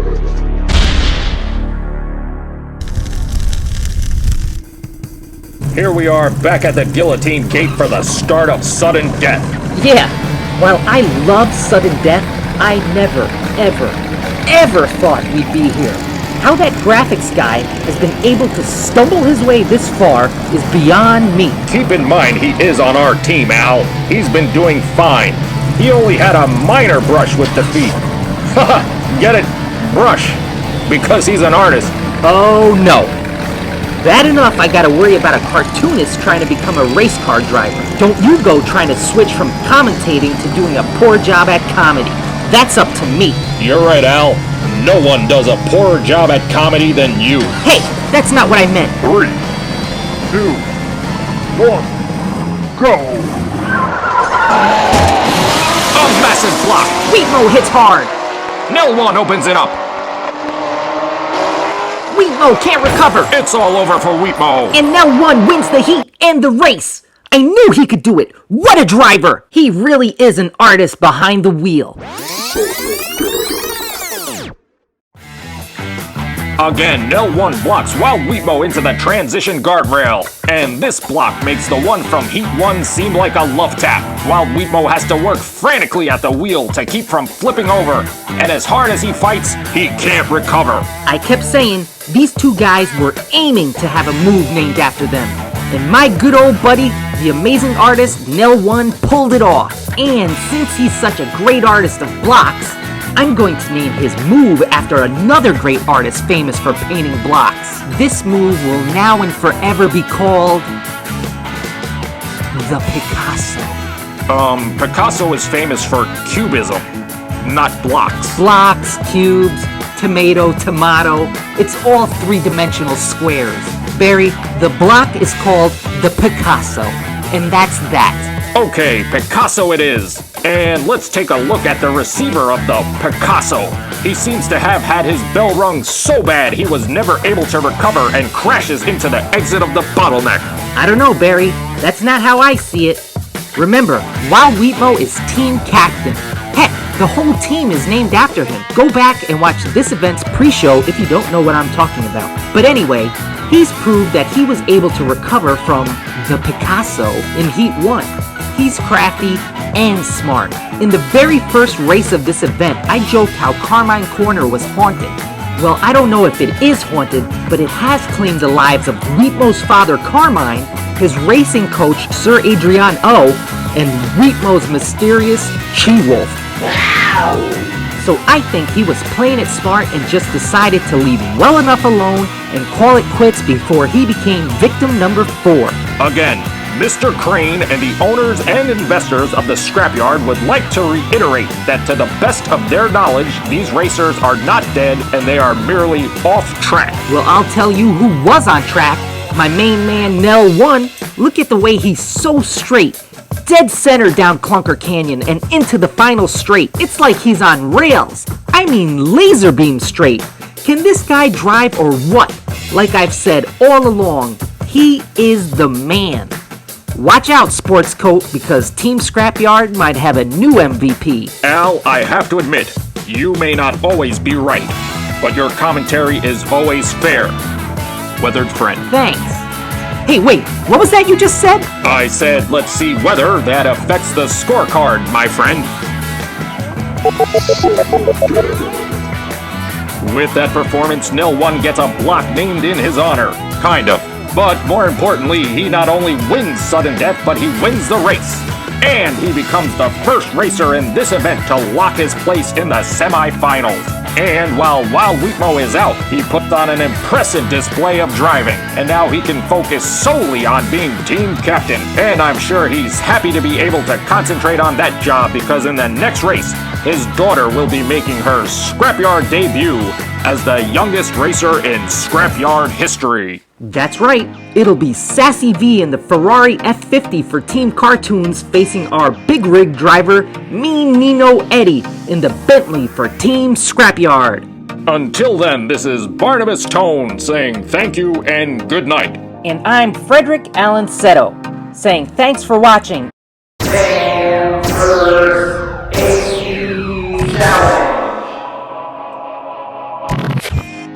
Welcome back to the Scrapyard, friends. I'm your host, Barnabas Tone. And this is me, your co-host, Frederick Allen Seto. And it's time for the Fans vs. ACs Challenge. And racing today, it's Group 2. For Team Cartoons, it's the 1995 Ferrari F50. Driven by his daughter, Sassy V. She could be the one to watch because not only is it her first time racing, it's her first time driving.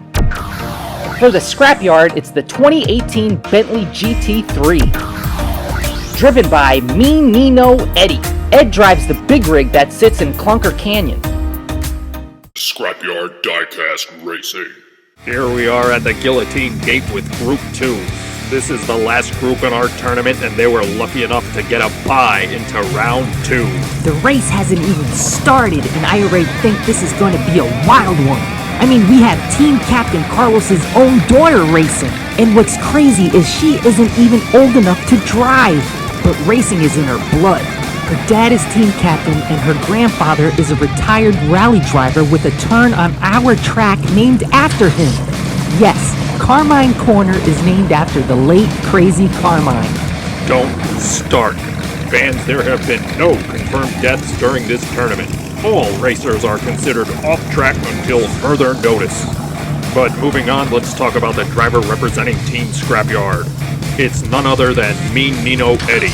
Eddie drives the big rig here at the Scrapyard. When it's not hauling cars around, it's part of the Scrapyard track parked right there in Clunker Canyon. Yeah, and before he worked at the Scrapyard, he almost drove a garbage truck, but it was an offer he couldn't refuse. Get it? Refuse? Means garbage, Barry. Yes, that joke does mean garbage.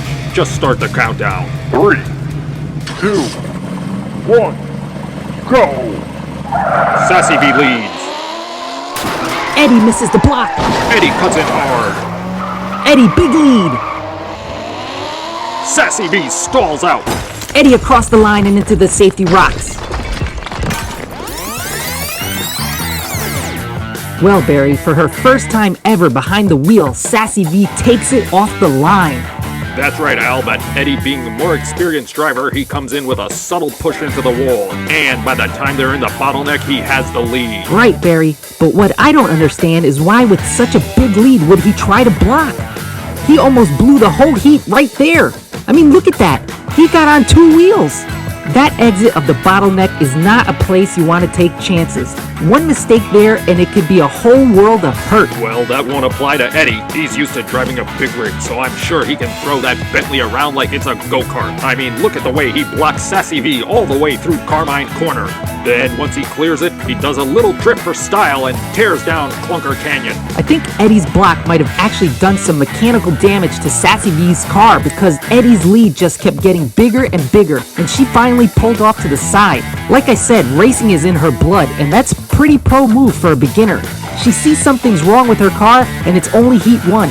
She's not going to take any chances further damaging her car this early in the race. Right, Al, this kid has moxie, but our boy Eddie is no slouch either. He held onto that lead and crossed the line all alone. Right, but I'm not liking this trend amongst the scrapyard drivers where they just crash for no reason and end up blowing their leads. Go back and watch Nell 1's race if you don't know what I'm talking about. But do that after this race. Right now we want you to watch these results. Mean Nino Eddie shows how he's got his name by not taking it easy on that first-timer Sassy V. But let's see if the new kid on the block can shake things up now that she's gotten her first race under her belt. Scrapyard Diecast Racing. Heat 2. The kid first-time driver versus the seasoned veteran truck driver. It's like David versus Goliath. Well, Al, the only thing Sassy V has going in her favor is Mean Nino Eddie is not really a racer. He's a truck driver. I mean 100% a truck driver. He's such a truck driver when he goes to the movies, he only stays for the trailers. Huh? Get it? Movie? Trailers? That joke should be rated R for revolting. 3, 2, 1, go! Eddie leads. Sassy blocks. Oh no, not again! Eddie's still in it. No! He crashes into the metal barrier! Let's see what went wrong in that replay. Look here, Al, you can see Mean Nino goes wide. I think he was trying to avoid contact and just go for the win and get this race over with quick. Right, Barry, but Sassy V knows she can't let that happen if she wants to stay in it. And she comes in for the block right at the opening of the bottleneck like a pro. But she tries going for a second block at the end of the bottleneck, and that's when things go horribly wrong. She misses that block completely and almost goes off track. You mean almost becomes the latest victim of Carmine Corner? I keep saying that curve is haunted, and now I really believe it. Look at her car, Barry. How did it not fall over? The ghost of crazy Carmine. That's how. Al, for the last time, Crazy Carmine is not a ghost or a spirit. But someone who is not in a happy spirit is the police chief, because in all that commotion, Mean Nino Eddie gets loose and uses both police cars to stay on track. And he struggles the whole way through. Look how hard he's fighting the understeer at the end of that turn. And unfortunately, he can never regain control, and he's squirrely all the way through Clunker Canyon, and he smacks into the metal barrier of the final straight, and his car stalls out. I know there was a lot going on in this heat, but I don't like this trend of members of Team Scrapyard always blowing their leads when they're all alone. I don't know if it's bad luck or if they're just trying to keep things exciting, but I'd prefer for them to just get out there and win. Well, Al, unfortunately, no one won this heat, so it's a big red X for both racers. Scrapyard Diecast Racing. Here we are back at the guillotine gate for the start of Heat 3. Sassy V needs a win here to stay alive. Even if Eddie crashes again, his Heat 1 win is all he needs to advance. Hopefully Eddie can bring it home. And speaking of homes, did you know Eddie's home is 10 feet wide by 150 feet long? What? Because he likes long hauls. Get it? Long haul? That's a trucker term. Auditions. That's broadcast terminology for what we'll be having if you don't get better jokes. 3, 2, 1, go! Sassy V takes the lead.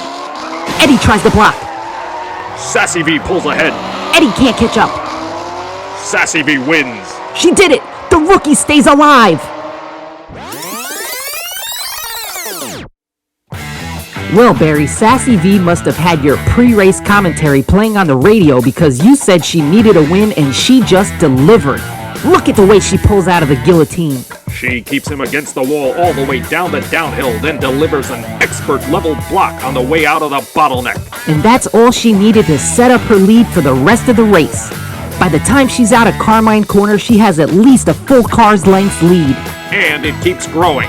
But not giving up, Eddie opens it up on the final straight and gets back within 1 car length as Sassy V crosses the line. Yeah, I think Me Nino just ran out of track. Maybe if the scrapyard was a little longer, he could have caught up.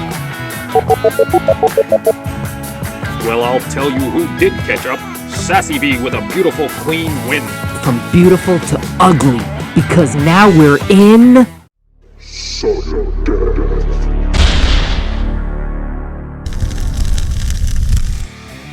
Sudden death. I love this part. The pressure is on and the races get so much more intense. The contestants know the first one to win moves on, so there is no holding back.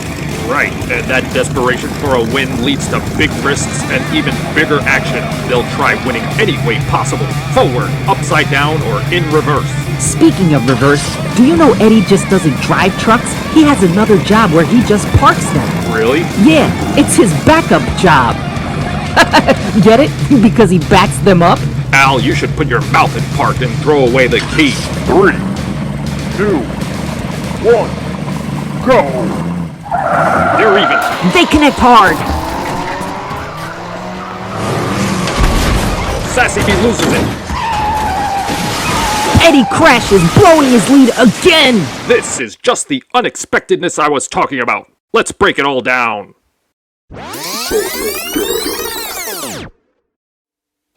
Even though Eddie had the lead by a bumper, Sassy V still manages to hold on and try for a block. And seeing that it does next to nothing, she goes wide in the bottleneck and tries to block Me Nino again on his way out. And proving they don't call him Mean Nino for nothing, he really gets mean and blocks Sassy V to the inside field of Carmine Corner.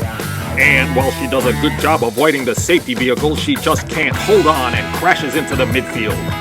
And again, Wild Bob didn't even get the yellow jacket into the air. I didn't need to.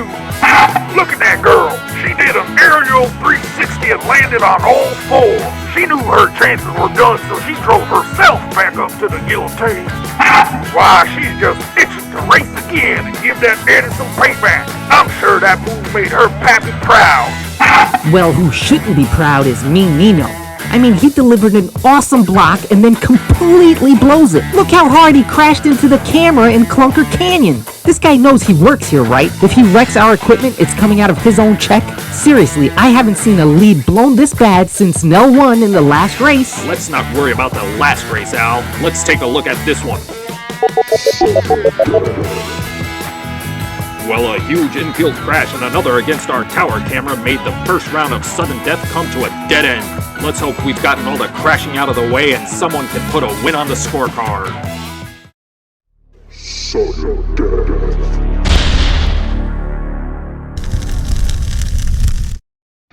Well, I'm looking forward to this one. Usually the racers get towed back up to the gate and do some pre-race checks, but not Sassy V. She drove right back up to her starting position and didn't even shut off her car. Let's hope she still has enough gas to make it across the line. I'm sure Wild Wheatmo checked that car up and down before the race. If he's letting his daughter get right on the line, it's because he knows that car can take it. Hopefully Mean Nino Eddie can say the same about his Bentley. He hit that camera tower pretty hard, because if he breaks down, what is he gonna do? He drives the big rig for the scrapyard. Will he have to tow his own car? Will he charge himself for towing? How will that even work? He'll get overtime. What? He gets overtime too? Am I the only one around here who doesn't get overtime? Is this some kind of joke? Good one, Al. You finally found a funny one. No, wait, I'm not kidding. Why don't I get overtime? Stop it, Al. Stop it. You're killing me. I'm trying to be professional. Please, no more. Let me show some decorum. The countdown is starting. 3, 2, 1, go! They're even. Eddie goes for the block. Oh, whoa, did you see that? Is he okay? Sassy V pulled over. Let's just get to the replay and find out if everyone is okay. Wow, I know things go wild during sudden death, but this one might have gotten too wild even for me. I mean, it starts out simple enough. They come down the downhill like any other regular old race. But then in the bottleneck, we go from a racing channel to a supercar fails video. Eddie tries to block, but it's right at the exit ramp of the bottleneck. And Sassy V actually accelerates into the block, causing her car to go under Mean Nino's Bentley. Yeah, and while she goes under, Eddie goes over. Way, way, way over. And again, the safety crew didn't even budge. We didn't need to. We could see it from here, and it was still okay.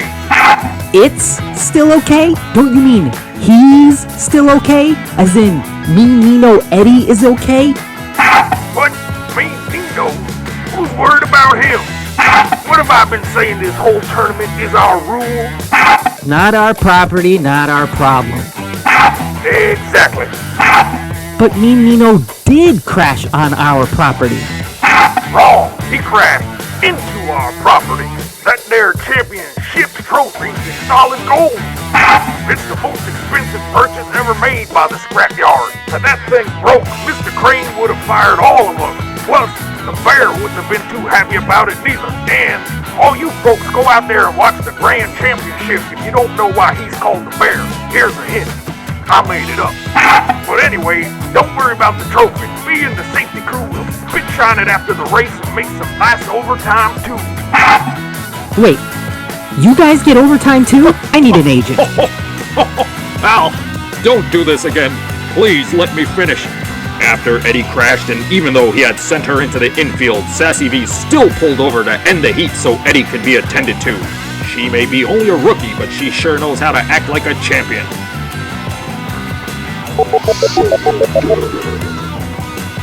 And with yet another even bigger infield crash, this is the second dead-end heat. Let's hope Eddie's car is still in good enough shape to make it through another heat.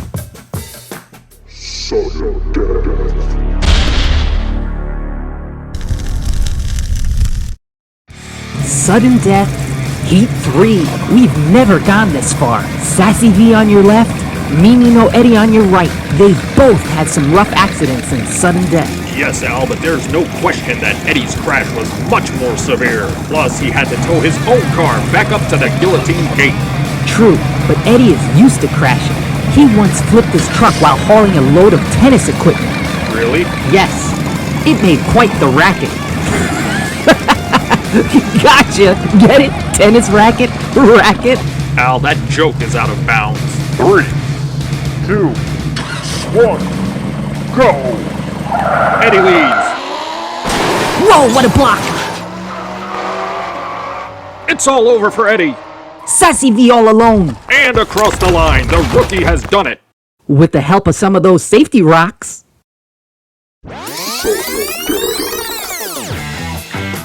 Wow, I really thought Mean Nino was gonna take it here. He edged out the lead down the downhill and he held onto it. But halfway through the bottleneck, Sassy V swings out and cuts in hard for a race-ending block. You can see that Eddie tried to steer out of it, but he had no hope. That bit of uneven track by the divider just spelled certain doom for Mean Nino Eddie, Barry. That's right, Al. And now the Scrapyard fans can see just how important those pre-race checks really are.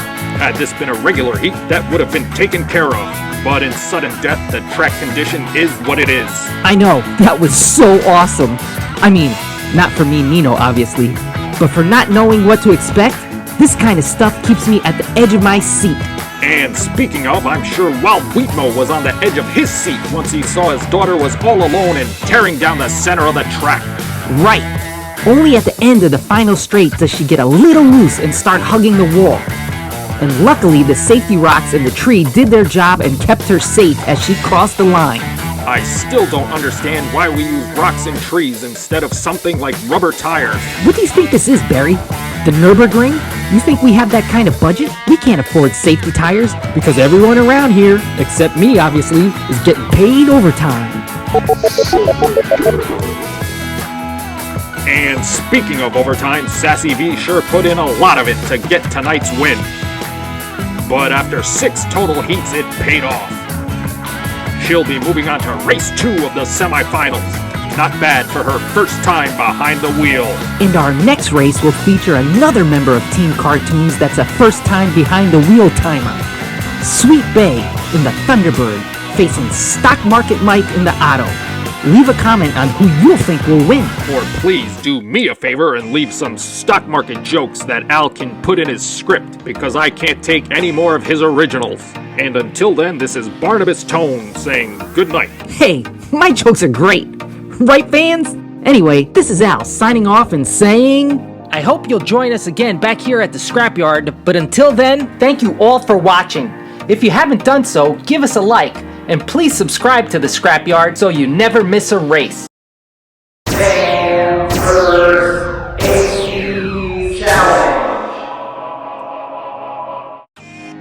Welcome back to the Scrapyard, friends. I'm your host, Barnabas Tone. And this is me, your co-host, Frederick Allen Seto.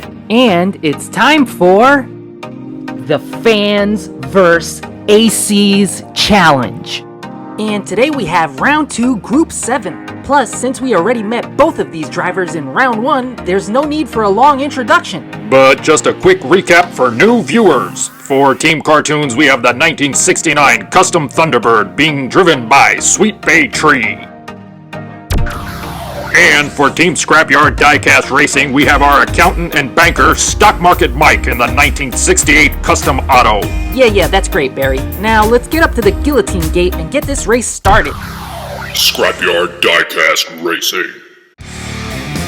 On your right, we have the Custom Thunderbird, and on your left is the Custom Auto.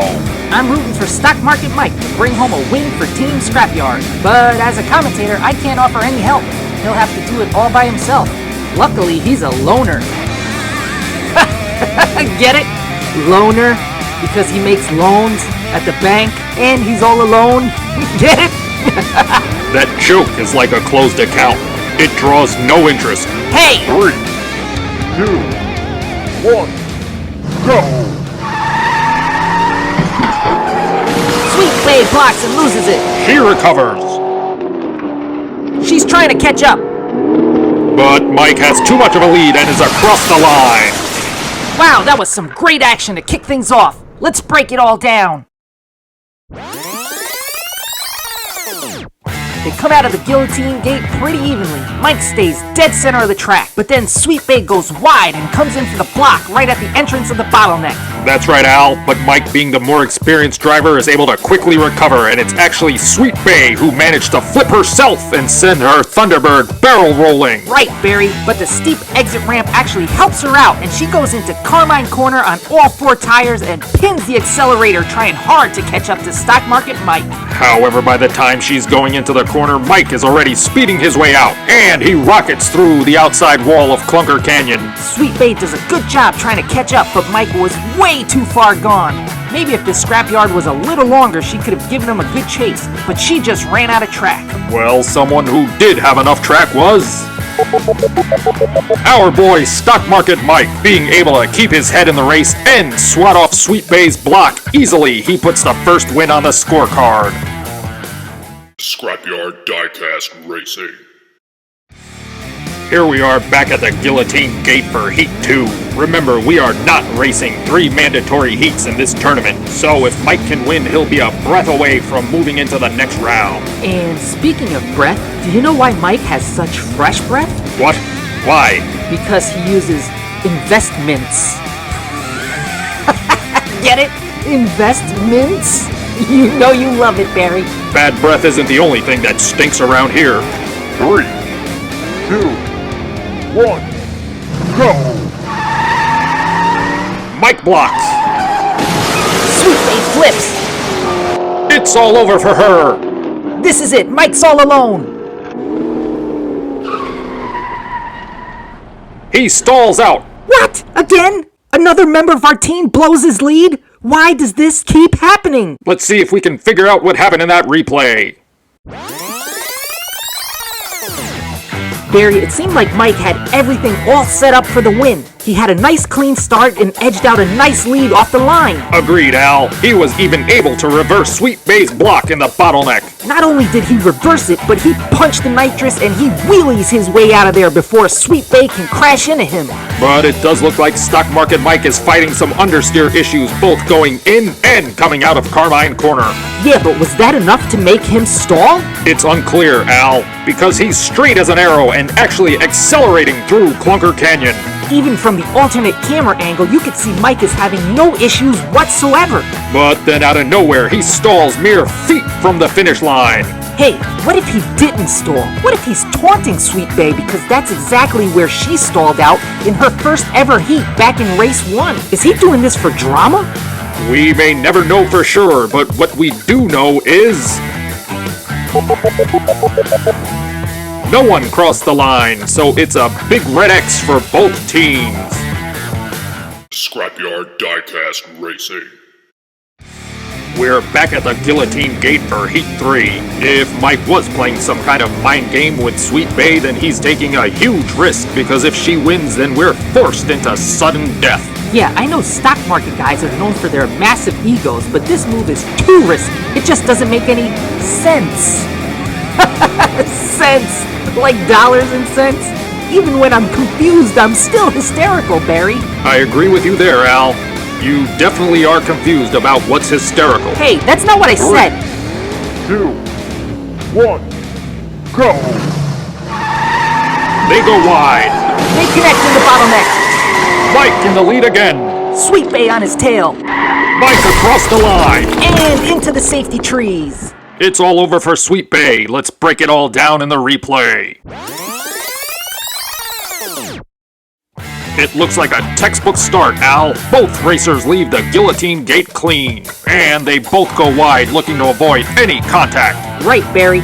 Due to Mike's possibly showboating, they are both hunting for that win. Sweet Bay to stay alive and Mike to get that definitive win. But it seems like Mike does decide to go for a block late within the bottleneck, and it almost costs him because he misses and spins himself around completely. But what's really worth noting is Sweet Bay almost lost it on Carmine Corner. She would have been another member of Team Cartoons to fall victim to Carmine's ghost.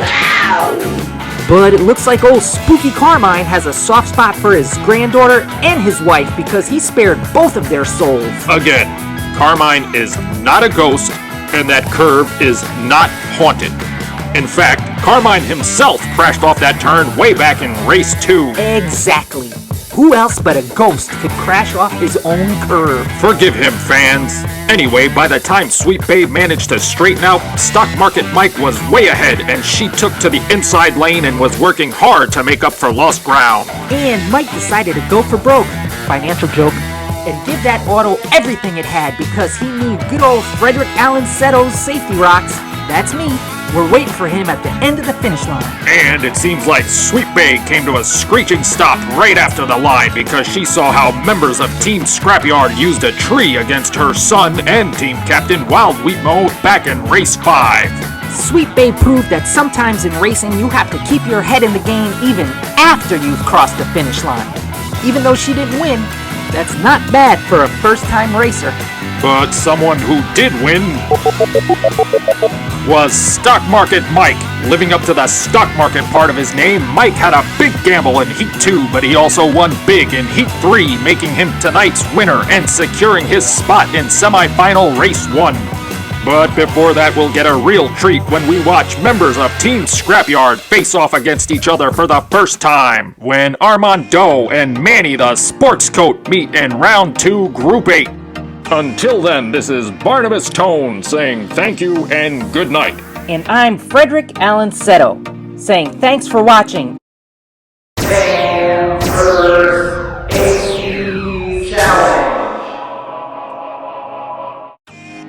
Welcome back to the Scrapyard, friends. I'm your host, Barnabas Tone. And this is me, your co-host, Frederick Allen Seto. And it's time for the Fans vs. AC's Challenge. And today we have the final race in Round 2 with Group 8. Plus, since we already met both of these drivers in Round 1, there's no need for a long introduction. But just a quick recap for new viewers. For the Scrapyard, it's the 1973 Falcon XB, driven by Armand Doe. Plus, the 1964 Chevelle Dragster, driven by Manny the Sports Coat. Now, let's get up to the guillotine gate and get this race started. Scrapyard Diecast Racing. Al, today we're in for a great race. It's brother against brother. Wait, what? Are Armand Doe and the Sports Coat related? What? No, I'm not saying that. I mean, two members of Team Scrapyard are facing off against each other for the first time. Oh, I thought you meant they actually were brothers. That would explain how the Sports Coat was allowed on our property. Do we know what he actually does around here? I don't know about the other days, but today his job is to race. Yeah, and without representation today, Team Cartoons is definitely going to face a member of the Scrapyard in the next round. Don't get ahead of yourself, Al. The fans are at the edge of their seats waiting to watch this round. And they're in luck because the countdown is about to begin. 3, 2, 1, go! Manny hits the wall. Armand flips, He recovers. but crashes into Clunker Canyon. Oh, Manny can't get around and he crashes too. Wow, what a wild way to get this race started. Let's break it all down so the fans can get a closer look at all that action. Barry, I have no idea what happened to Manny the Sports Coat here. Agreed, Al. He came cleanly off the line and then crashed into the wall. Wait, was that a self-block? Is he the first racer to self-Picasso himself? If it was Al, he's not alone, because Armando takes himself out as well at the entrance of the bottleneck, and he barrel rolls all the way through. Ha! Rolls! Because he used to drive a bread truck. Anyway, he skillfully saves it and goes into Carmine Corner on all four wheels. But not skillfully enough, because even though he saves it into the turn, he loses it in Clunker Canyon by hitting that metal barrier hard. And even though his car is out of commission, he's still able to block the track enough so Manny the Sports Coat can't get around. And the Sports Coat also wrecks into the clunkers. Typical big brother move. Wait, so they are brothers? At least from 9 to 5 they are, but on the track they're bitter rivals. Well, they might be rivals, but they ended up with the same result. 2 big fat red X's. Let's see if Manny can unruffle his sports coat and get a win on the board, or if Armando can bag it. Get it? Bag it? Baguette? That's a scoreboard bread joke. That joke deserves its own big fat red X. Scrapyard Diecast Racing. Here we are back at the Guillotine Gate, waiting for the officials to clear the track for Heat 2. The racers are in position. The sports coat is on your right, and Armando is on your left. Manny had a rough start in Heat 1. Let's hope he was able to iron it all out. Huh? Iron it all out? Because he never takes off his sports coat? The only thing that will never take off is your career in comedy. 3, 2, 1, go! What a block! Manny all alone into the turn. Armand recovers in reverse. Manny takes to the sky and crosses the line. Armand struggles through Carmine Corner. Oh, and he loses it again in the same spot in Clunker Canyon. That was some great scrapyard action. Let's take another look. Barry, was Manny's self-Picasso in Heat 1 a setup for this heat? Was it all a setup? It's a setup! Typical younger brother move. Again with that? What do you know that I don't know? Ha! There's not enough time in the world to go through the list of things that you don't know. Moving on. After delivering that devastating Picasso block, the sports coat is all alone through the bottleneck and Carmine Corner. Right. And Armand does again show off how skillful of a driver he is. Because while the Picasso would have ended the heat for anyone else, Armand was able to shift in reverse and get his car going again. But by that time, Manny is flying through Clunker Canyon. Literally. Maybe he's trying to prove to his older brother he's all grown up and his own awning. I mean, man, because he jumps over the wall where Armand forced him to crash in the previous heat. Maybe that sports coat is actually a flight jacket because he soars through the air, comes in for a landing, and crosses the line all alone. Meanwhile, even though Armand got his car going again, he just can't pick up any speed. He struggles through Carmine Corner and unfortunately crashes in the same exact spot as Heat 1. Right, Al, and as a result, the sports coat literally jumps into the lead for the first win of this race. Scrapyard Diecast Racing. Here we are back at the guillotine gate for what could be the final heat. That's right, Armando needs a win here. Let's hope he can rise to the occasion. Huh? That's a double. Needs, rise, 2 bread jokes for the price of 1. And that's still way too much to pay for them. Hey! Quiet, Al. The countdown is starting. Good luck, gentlemen. 3, 2, 1, go! A crash in the bottleneck! Armand hard into the camera tower. Manny crashes into Armand! This one is all over. Emergency cutoff shuts off both cars. Let's see what went wrong. Barry, I thought this one was gonna be clean.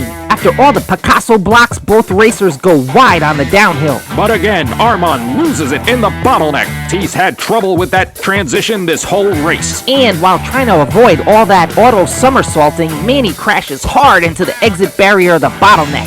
But that's nothing compared to Armand's crash. Looking like he was launched out of a cannon, he comes soaring into Carmine Corner and slams hard into the camera tower. You can even see how the impact shook the shot while it was filming Manny's car. And the sports coat must have sustained some damage because he can't steer around Armand and ends up rear-ending him. And it was a big enough impact that both cars' emergency shutoffs kicked in. And conveniently right next to the safety station. I've saved a ton of fuel on this tournament. I haven't had to get the old yellow jacket in the air once. When I'm not making an overtime, I'm saving in gas prices. Thanks for being team players, boys. And speaking of team players, with the sports coats win in Heat 2, he is the only player on the Scrapyard team that will be moving on to the next round, where he'll face Sassy V and Team Cartoon's last chance at victory in the Semifinal Race-02. But before then, we'll see if an artist could beat a stockbroker in Semifinal Race-01. Until then, this is Barnabas Tone saying thank you and good night. And I'm Frederick Allen Seto, saying thanks for watching.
Welcome back to the Scrapyard, friends. I'm your host, Barnabas Tone. And this is me, your co-host, Frederick Allen Seto. And it's time for The Fans vs. AC's Challenge. That's right, Al. And what's really exciting is we are now in the semifinal rounds. And what's really exciting is both of today's racers are from Team Scrapyard. So, unless they both mysteriously explode, we are guaranteed a spot in the finals. Don't jinx it, Al. Both of our boys worked really hard to get this far. That's right. We're not wasting any time with recaps, intros, or pre-shows. If you're just joining us and don't know who today's racers are or how they got here, then you could keep watching. But I highly recommend that you go back and check out all our other racers in the Fans vs. AC's Challenge playlist. And if you're new here, give us a like, or better yet, subscribe and share our videos with all the race fans you know. Okay, enough talking. Let's get up to the guillotine gate and get this race started. Scrapyard Diecast Racing. Here we are at the guillotine gate for the start of the quarterfinals. I know, both the racers are from Team Scrapyard. One is a broke artist and the other does my taxes. Yes, it's the head of our graphics department, Nell1, and Stock Market Mike. Mike has had a slightly longer road to get here since Nell1 got a bye into round 2. Yeah, but none of that matters now because the only way anyone is getting a bye into the finals is by winning. Safety officials have cleared the track. We are a go. Ooh, so exciting. 3, 2, 1, go! They go wide. Nell1 blocks.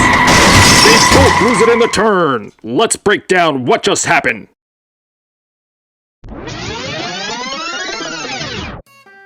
Well, Barry, what can I say besides here we go again? Because Nell1 blows his lead and crashes. Slow down, Al. Let's see exactly where that happened. It seems like they both went wide on the downhill trying to keep this race clean. But nice and clean goes out the window once they get into that narrow bottleneck. Nell1 sets up his line and goes for a devastating block right at the exit of the bottleneck. I will admit, while Nell1 is big on losing his lead, he has delivered some of the best blocks in this whole tournament. Let's not forget the race-ending block against our competitor's team captain, Wild Wheatmo. That's exactly what I was talking about. The Picasso. Nell1 got that block named after him. Sort of. After delivering that block, he drifts hard into Carmine Corner. You can see Nell1 struggling to keep it on the track, but ultimately he loses it and goes into the safety area. Into the safety area? You mean crashing into the fire chief's ladder truck? Then yeah, Barry, into the safety area. I reckon he hits it in the same exact spot as he did in race number 5. I know that fella is an artist and all, so you think that crash was his rough sketch for this one? Is this his final draft? Who knows with that guy, Wild Bob? All I know is he blew his lead again, and Stock Market Mike came halfway into Carmine Corner on his roof. That's right, Mr. Seto, so let's make it official. With both racers crashing in Carmine Corner, it looks like a pair of red X's for Team Scrapyard. Scrapyard Diecast Racing. Fans, we are back at the guillotine gate with the start of Heat 2. Mandatory lane change sees Stock Market Mike on the right of your screen and Nell1 on your left. And that might be where he belongs, considering he almost left the track in Heat 1. I'm sure Stock Market Mike will be looking to vindicate himself from that devastating block he just received. Looks like the blood has gone bad between these two cousins. Wait, are they related? What? No, I can't confirm that. I mean, as workers here at this scrapyard, we're all like an extended family. Then why would you specifically say cousin? Quiet, Al, the countdown is starting. 3, 2, 1, go! Nell1 blocks. Mike turns it into a pit maneuver. 1 in reverse. He loses it again. Mike can't get around and crashes hard. That one was all over the place. We need to see that replay.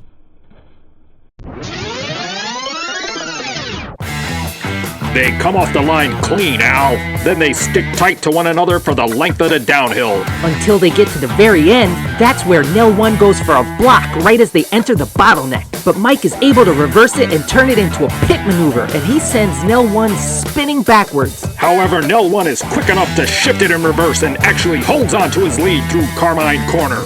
But right after Clunker Canyon, things go berserk. Nell1, like always when he has the lead, loses it and crashes right after the Clunker Cam. Luckily, we were still able to capture the action thanks to Camera Tower 3. Thank goodness. What would we do without good old Camera 3? Well, thanks to it, we could see how Mike tries to go wide to avoid Nell1, but there's nothing he can do and ends up sliding into the side of Nell1's car, ending the heat for both racers. And Mike slammed into him just hard enough so we could get a glimpse of Nell1 on our overhead cam. And speaking of glimpses, no one will get a glimpse of that beautiful green check mark because both of these guys DNF'd again. So it's another pair of big fat red X's. Scrapyard Diecast Racing. Here we are once again back at the Guillotine Gate. A win here would guarantee either of these racers a spot in the finals. I guess Mike can only handle stock market crashes because whenever Nell 1 does it, Mike can't avoid it and slams right into him. Our mandatory lane change has Nell 1 back on the right of your screen and Stock Market Mike on the left. Officials have finished their safety checks. This race is a go.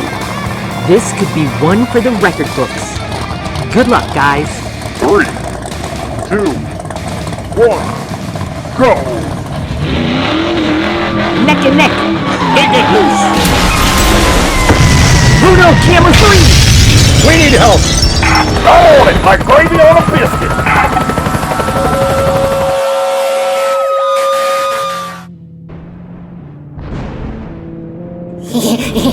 Another master monster. I mean, another monster master. Yes.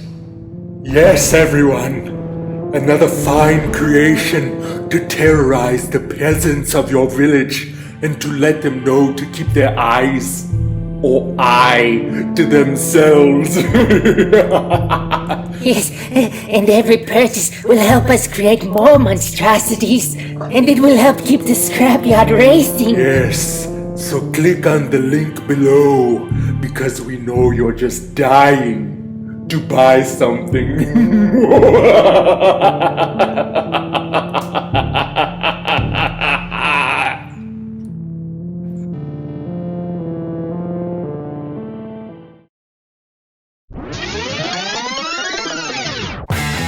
Ladies and gentlemen, we apologize for that interruption in our broadcast, but that accident was a first in Scrapyard history.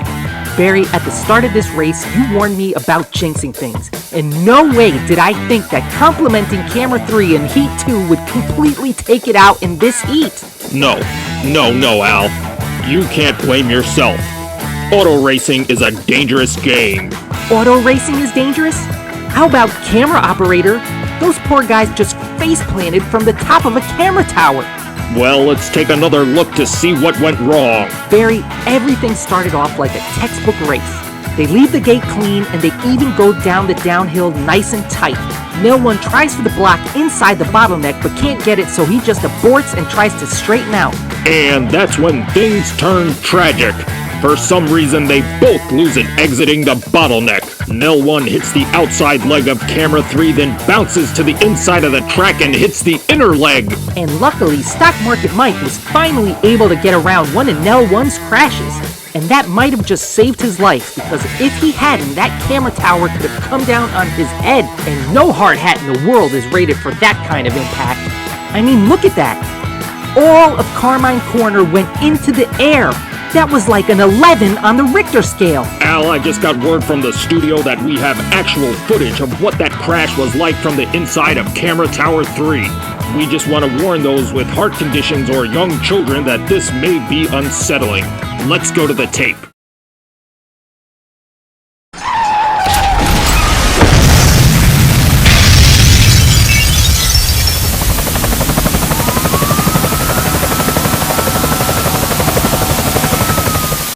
Wow, just wow. Do we have any idea who was in Camera Tower 3? It was Eddie the Eel. Eddie the Eel? From our unboxing videos? What was he doing in Camera Tower 3? Well, since you guys gave him such a hard time working the finish line, Cam, in race number 3 of this here event, he applied for a different position to try and make you fellas proud. Well, how is he doing? Well, let's just say he went from opening boxes to getting his box checked. Oh my goodness. Let's just cut to the scorecard. I can't believe this. We just had a sudden death. And now because no one won, we're going into sudden death. Sudden death.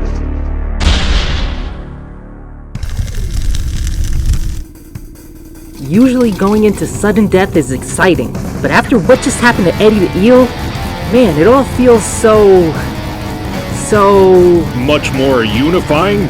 Because now the boys have something to race for. Actually, I was gonna say solemn, but I guess you're right. Come on, Team Scrapyard. Let's put a win on the scoreboard. Do something to honor the eel. 3, 2, 1, go! Neck and neck again. No! No time for that, Al. Nell 1 takes a big lead and crosses the line. Looks like we have our winner. Let's go to the replay.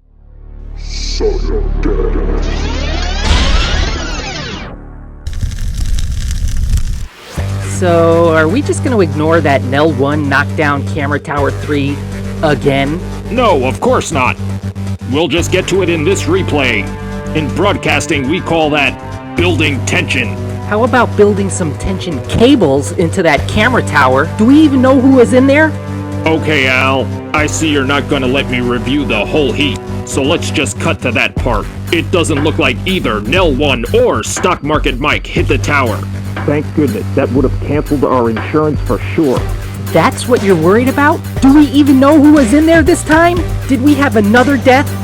During sudden death? Ralph! What? Security guard Ralph! What about him, Wild Bob? He was in the tower. See here, after the first time that tower fell so dang near his vehicle, he didn't feel safe in it no more. So he volunteered to work the camera tower. And it's a good thing too, because look at what that tower did when it fell next to his car. Had he been in his security vehicle, he would have been killed for sure. Or worse. Right, but he was in the camera tower. I'm guessing you got a point there. Looks like he's gonna get his box checked too. Why didn't you guys do a better job securing the tower? Better job? You guys gave us the span of a 53-second t-shirt commercial to fix that tower. You're lucky we could get it back up at all in that time. Heck, that barely gave us enough time to apply the 3 strips of duct tape and chewing gum we used to keep it up for this heat.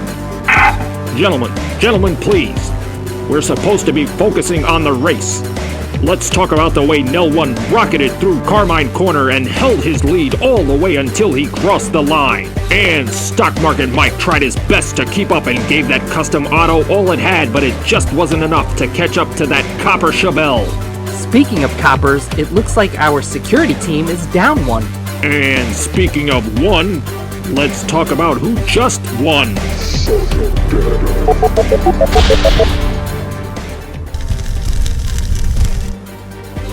With that earth-shaking win, Nell 1 was finally able to put a win on the scorecard. He now becomes the first racer to have his spot in the finals secured. Secured? Really? Too soon, Barry. Too soon. Oh, poor Ralph. Rest in peace, Ralph. We'll miss you. Moving on. The next time we meet will be for Semifinals Race-02 to see who will fill in that last box in the finals. Fill the box? Really, Barry? Can you even hear yourself? We're sorry, Eddie.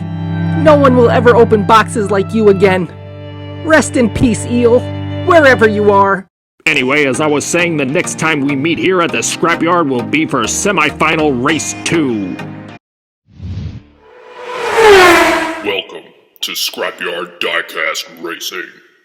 Welcome back to the Scrapyard, friends. I'm your host, Barnabas Tone. And this is me, your co-host, Frederick Allen Seto. And it's time for the Fans vs. AC's Challenge. That's right, Al. And what's really exciting is we are now in the semifinal rounds. And what's really, really exciting is Sassy V is the last member of Team Cartoons still in this competition. If Team Cartoons has any chance of making it to the finals, it's all in the hands of Sassy V. And again, she's not even old enough to get a license. Amazing. In fact, before this tournament, she thought the R on the gear shift stood for racing. And looking to prevent her from getting to the finals is Team Scrapyard's very own Manny the Sportscope. Very own what? What? Very own what? What does he do here? Why doesn't anyone know what he does besides wear a sports coat? What is his job? I am so lost as to what he does around here. Great segue, Al. If any of you fans are also lost out there as to who's who in today's race, then we highly recommend you go back and watch all the events in our Fans vs. Aces Challenge playlist. And if you're new here, give us a like, or better yet, subscribe and share our videos with all the race fans you know. Okay, enough talking. Let's get up to the guillotine gate and get this race started. Scrapyard Diecast Racing. Here we are at the guillotine gate for the last race of the semifinal rounds. Remember fans, the person with the most wins after 3 heats will advance. Yeah, and if no one wins, we go into sudden death. Now let's take a look at that starting lineup. On the right of your screen in the Ferrari F50 is Sassy V. And on your left in the 64 Chevelle Dragster is Manny the Sports Coat. What? Well, it's gonna happen whether I want it to or not. Oh! Speaking of sports coats, what do you call a largemouth bass in a sports coat? Sophisticated. Get it? Get it? And now that that's out of the way, fans, let's start the countdown. 3, 2, 1, go! They go wide. Manny hits the wall. Sassy V pulls ahead. Sassy V loses it. Manny hits the wall. Wait, didn't I just say that? She can't get that F50 restarted. This one's all over. Well, Barry, there is so much pressure in these semifinals. Someone was bound to crack under the pressure. And I think in this round, they both did a Humpty Dumpty. Well, Manny definitely miscalculated how close he was to the wall because he went into it hard. Absolutely. That impact sent him back a full car length and all the way to the opposite side of the track. I don't even know how his emergency shutoff didn't end his race right there. Well, Sassy V wasn't going to wait around to see if his car shut off or not, because by the time Manny is going into the bottleneck, Sassy V is already exiting it. And her lead just kept extending as she goes through Carmine Corner. And then that's when the pressure gets to her. She gets loose once she enters Clunker Canyon and slams hard into the first metal barrier of the final straight. But in her defense, remember, she's not even old enough to drive. Most kids her age are racing around on kick scooters, not Ferraris on the scrapyard. Well, pressure or not, as she crashed, she was still with it enough to block Manny's path to victory. Plus, it's with moves like that where she shows that she's a third-generation racer. From her rallying grandfather to her team captain dad. And now her. And that move paid off because Manny, in his second miscalculation of the heat, misjudges the amount of room he has in Clunker Canyon and ends up sideswiping himself to a halt on the inside wall of the final straight. And Sassy V tried hard to get that car going again, but it just wouldn't turn over. And speaking of turning over, let's turn over that title card. Well, fans, it seems like performance anxiety got the better of these two racers. Let's see if these two big red X's will help snap them out of it and get their heads back in the game for Heat 2. Scrapyard Diecast Racing. Fans, we are back at the guillotine gate. Hopefully all those pre-race jitters have worked themselves out. And mandatory lane change now sees the sports coat in his Chevelle on the right of your screen, and on your left is Sassy V in the Ferrari F50. Safety officials have reset the clunkers and cleared the track. The countdown is clear to go. 3, 2, 1, go! They are tight. They're on each other like glue. Sassy V flies off the track. Oh no, she's on the roof. Where's the safety crew? Sports coat is a sportsman and pulls over. Well, Barry, they went from pre-race jitters in Heat 1 to the extreme opposite end of the spectrum. This heat was pure aggression. Neither racer wanted to give up even a millimeter. That's right, Al. Manny cuts in as soon as the guillotine gate opens up, and then Sassy V immediately counters and pushes right back into him. It's like a tug of war, but instead of rope, they're using horsepower. Look at that in the bottleneck. Sassy V gets the sports coat against the wall. But this is where Manny's experience gets the upper hand. because he uses that tricky exit of the bottleneck to execute a pit maneuver and sends Sassy V spinning into Carmine Corner. And then Manny sticks close to her on the inside of the turn and just gives her a tap, sending her crashing off the track. That would have been a great move had he done it to anyone else, but Sassy V is just a kid. It seems a little cruel. And speaking of crew, where was the safety crew? I said cruel, not crew. Whatever. Cruel, close enough. Wow, Bob, what happened? Didn't you see that accident? You guys didn't even budge. We knew she'd be alright. Don't you recall? She had the same exact crash in race 6, and then she drove herself back up to the guillotine. Yeah, but in that crash, she landed on her wheels, and on this one, she landed on her roof. Yeah, it doesn't matter. She's a kid, and their bones don't fully harden until they turn 30. What? That's not true. Plus, I think it's like 3, not 30. I guess I forgot to carry the 1. Gentlemen, please, can we get back on track? Too soon, Barry. Too soon. Sassy V just crashed off the track. Fine. Can we get back on topic? After Manny realized that maybe he went too hard on the kid, he did the right thing, pulled over to make sure she was okay. Don't know why. Her bones aren't gonna harden for at least another 15 years. That's not how that works.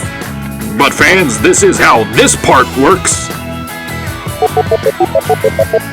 With that massive accident and Manny's sportsmanlike forfeit, it's another set of red X's for both racers. Scrapyard Diecast Racing. Fans, we are back at the guillotine gate. One win here by either racer is a guaranteed ticket into the finals. Win, Barry? Win? The way this race is going, I'll be happy if either of them can make it past Clunker Canyon. And what's up with this? They've been progressively lining up closer and closer. Didn't you see what just happened in the last heat when they got too close to one another? I mean, their cars are actually touching in this lineup. Is that even allowed? Well, Al, there's nothing in the rule book against it. Well then, the way this race is going, who even cares if the safety officials have cleared the track? Might as well start the countdown. 3, Hey, I was just kidding. 2, 1, go! Neck and neck. What a block in the bottleneck! Sassy V rockets through Carmine Corner. No, I don't believe it! Sassy V has a massive blowout and limps to a standstill within view of the finish line. See, I told you! As I was saying before the title card interrupted me, Barry, they were way too close right from the start. I knew that would spell nothing but trouble, and it did. In all capitals. I'll have to respectfully disagree, Al. This was very much in line with the type of action the fans of the Scrapyard have come to love and expect. They aggressively stick tight to one another on the downhill. Then Sassy V delivers an annihilating block in the bottleneck. She manages to flip and turn the sports coat in a way that his car is completely stuck between the guardrails at the end of the bottleneck. Then she bursts through Carmine Corner. However, she hit that uneven pavement coming into Clunker Canyon harder than she expected and had a blowout. And keep in mind that tire blowouts are nothing new here at the Scrapyard. Let's not forget that during last year's then vs. Now challenge, the 2017 Camaro ZL1 had not one, but 2 massive blowouts that cost him his shot at the title. And besides, Al, that was the last heat of the regulatory race. No one put up a win. Doesn't that mean we get to go to your favorite part? Yeah, fans, I guess I have to give Barry credit where credit is due, because that blown tire has blown anyone's chance at a win. So that means it's time for...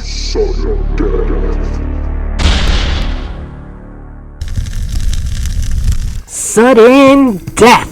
Here we are back at the guillotine gate, and it looks like both racers had my commentary on in their headphones because now they're both a nice, safe distance apart from one another. This is sudden death. There's nothing safe about it. And let me remind you and the fans, no safety checks, no officials clearing the track. Whatever happens, happens. The first one across the line wins. Well then, let's not waste any more time and get this show on the road. Track. 3, 2, 1, Go! Sassy V blocks.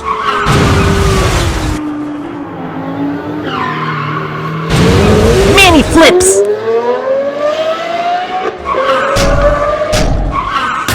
Sassy V wrecks in Clunker Canyon. This one is all over.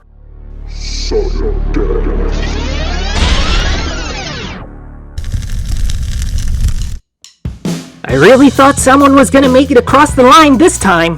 I mean, look at that huge jump Sassy V got off the line. It did look like Sassy V came to win, Al. She power drifts right in front of the sports coat, forcing him hard into the wall. Maybe Sassy V is practicing her Picasso block. It's close, but Manny would have had to have been at least sideways for me to have counted it. Even if it wasn't a full Picasso, it was still hard enough to slow Manny down to a standstill, further extending Sassy V's lead. Absolutely, Barry. I mean, Manny's bell was rung so hard, he flips all on his own halfway through Carmine Corner. And we haven't seen that happen since Javardo Duarte all the way back in race 1. Heck, I bet even his sports coat got turned inside out on that one. Meanwhile, Sassy V continues to have problems coming into Clunker Canyon. She loses control, hits that last clunker, and forces her to slam hard into the first metal barrier of the final straight, narrowly missing the clunker cam by a few inches. Thank goodness. Fans who just saw race 1 of the semifinals know firsthand how tragic things can get when a racer crashes into one of our cameras.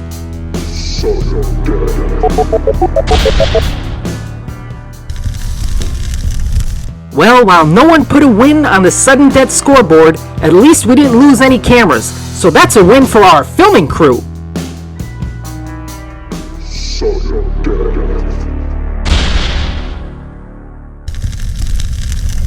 Sudden Death Heat 2. I guess we're not doing the mandatory lane changes anymore? The first one back up to the gate gets to pick whatever lane they want.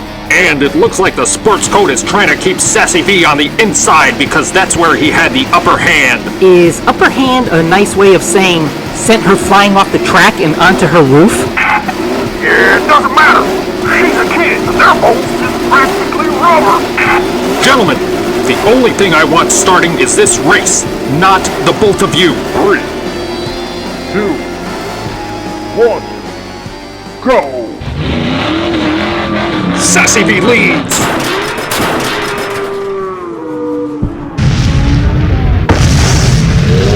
Oh no, not again! They both wreck after that calamity. Where's the rescue crew? Why aren't we cutting to commercial?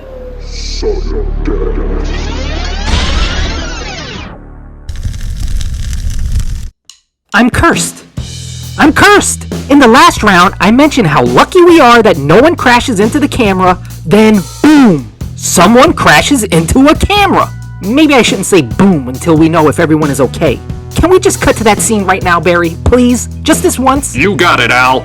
Here we can see both racers skidding their way into Carmine Corner. Sassy V goes high against the outer wall. You know, Al, I can't be 100% sure, but I think she may have clipped the outer leg on camera tower 3. Not only does that make the camera fall onto the high bank wall, but it causes a landslide. And look at the shot that we have from inside the camera tower.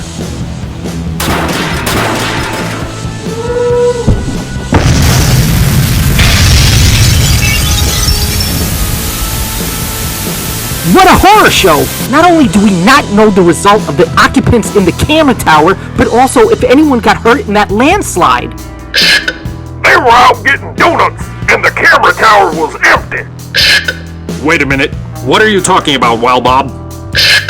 I'm talking about Police Chief Quimby and Security Guard Ralph were out getting donuts, so their cars was empty. See ya here. After Ralph and Eddie the Eel both got their boxes checked in the camera tower, we realized you could just hit record and then leave. No one needs to be in that tower at all. Whoa, slow down. There's just so much to unpack there. Number 1, Ralph was out with Chief Quimby getting donuts and their cars were empty? Right. So, security guard Ralph not dead? What? Are you talking crazy? How would a dead man be able to get donuts? So is it safe to assume Eddie the Eel is also not dead? What? Of course not! He's a little worse for wear, but he's on the mend. So in the last race... when you said that they both had their boxes checked, that did not, I repeat, not mean that they died? What in tarnations is wrong with you fellas that you keep thinking everybody is dead? We here at the safety crew have an office pool to try and guess who's gonna have the next accident at work. And in the last race, Chief Quimby had bet on the Eel and Ralph to win, place, and show. And since they both had mishaps in the same race, Chief Quimby won a bundle. And he decided to take Eddie the Eel and security guard Ralph out for coffee and donuts to share the wealth, considering he won as a result of their misfortune. And seeing as I'm the security chief, I signed off on it, figuring we wouldn't need as many hands on deck, considering that kid's bones is practically rubber. That is not even close to how biology works. You know what? I don't think my heart can take any more of this. Let's just cut to the scorecard.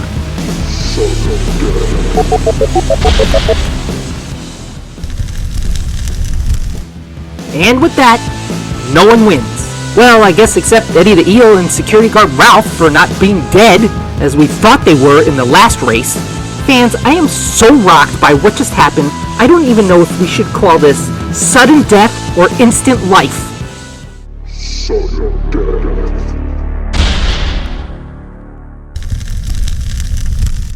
Sudden Death, Heat 3. Barry, you realize the only other race in Scrapyard history to go this many heats was Sassy V's first race against Mean Nino Eddie. For someone who has never driven a car before, she is definitely racking up tons of track time. And it looks like they're really taking my advice to heart, because Sassy V is lined up so far away from Manny that her whole car isn't even in the shot.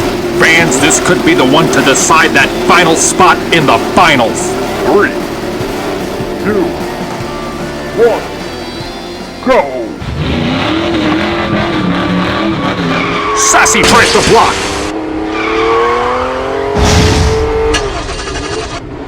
Manny stalls! Sassy V reversed into Clunker Canyon. And she wrecks! Sudden death.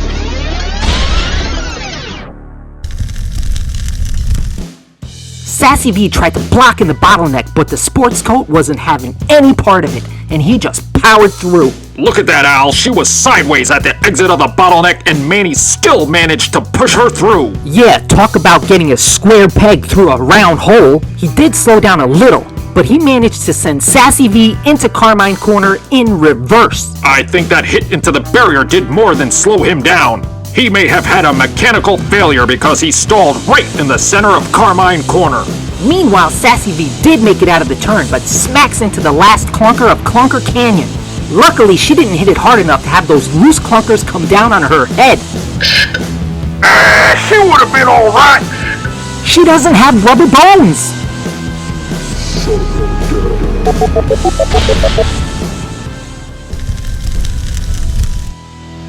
And with that, no one wins. Again. And we're actually out of scorecard. So what do we do now, Al? Honestly, I never thought any race would ever get this far. Just give me a second. Let me think. Ooh, I got it. Since it doesn't look like anyone is ever gonna cross the finish line today, we'll do one more heat. The closest one to the finish line wins. I even got a name for it. I'm gonna call it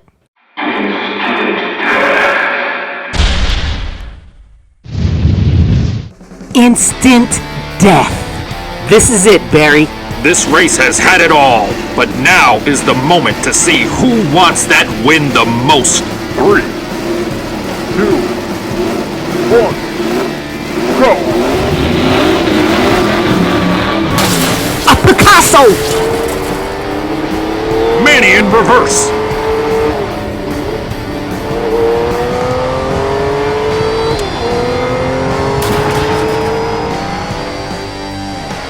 I don't believe it. Look at Sassy V. She's on the line. Talk about taking the rules literally. I think we all need to see that again. One final replay.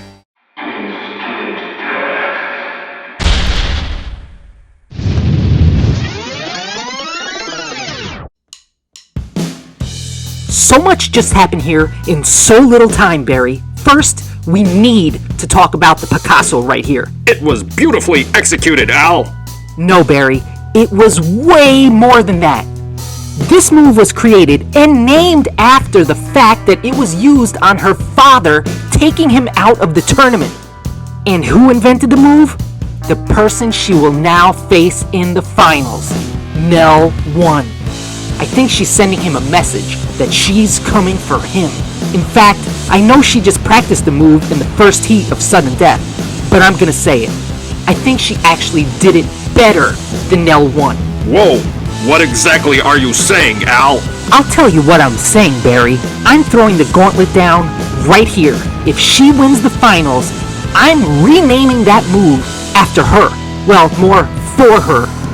I'm gonna call that move the Wheat Mow if she wins. Wow, that's huge, Al. Now there will be a lot more than a trophy riding on the finals. But let's not get ahead of ourselves. Right, Barry.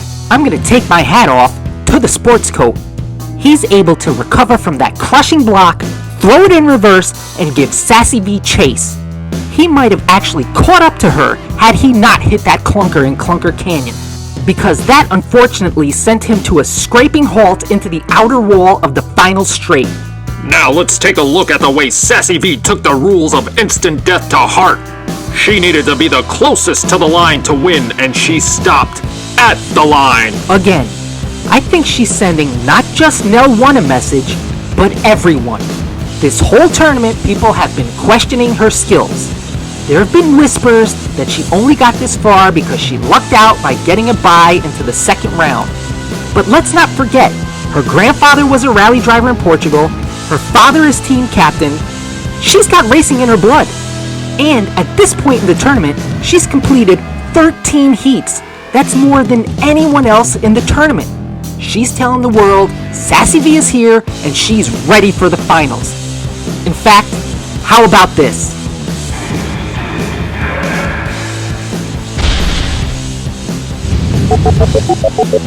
It was instant death, and Sassy V not only buried the sports coat, but put him out to dry.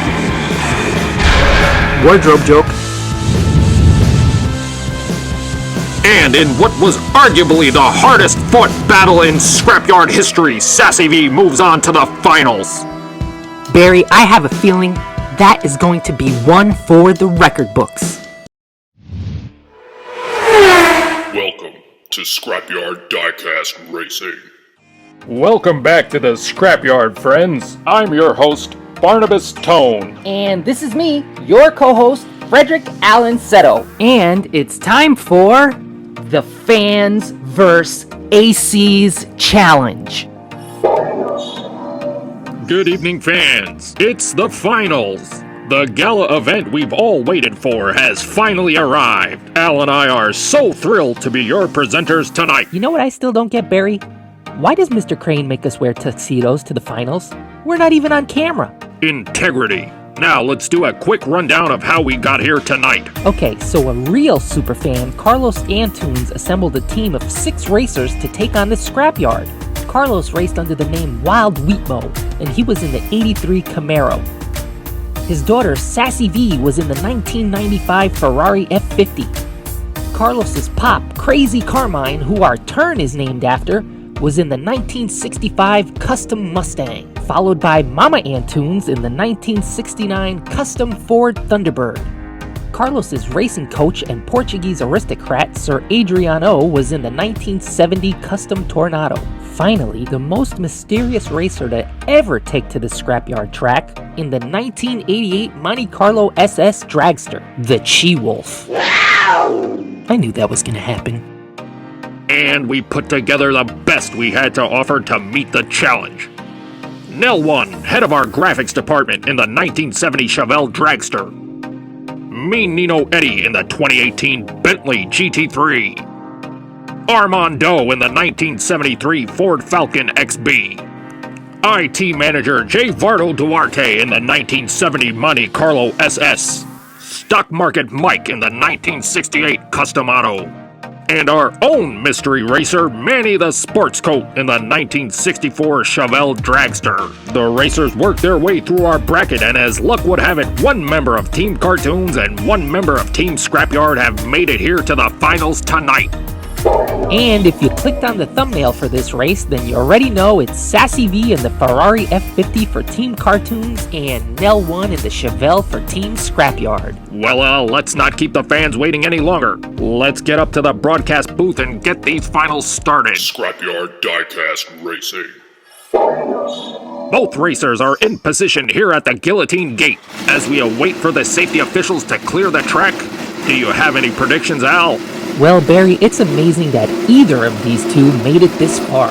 Keep in mind, Sassy V isn't even old enough to drive, but she has learned a lot and has really impressed me in this tournament. Meanwhile, Nell 1 is old enough to drive, but has stumbled his way into the finals like this is a driver's ed course. He's blown lead after lead. And let's not forget, it was Nell 1 who took her dad, Wild Wheatmo, out of the competition, so she's looking to win. Sassy V specifically called out Nell 1 in her last race when she won by using his signature move, the Picasso. And for those of you who missed Sassy V's race, go back and watch it. I promised to rename the Picasso block in her honor if Sassy V wins tonight. So there is way more than just bragging rights riding on tonight's win. Tonight should be very interesting. Okay, Al, the officials have cleared the track. Ladies and gentlemen, the finals start now. 3, 2, 1, go! Nell 1 goes for the block. Oh no! Sassy V loses it! Nell 1 reverse it all alone. Nell 1 across the line.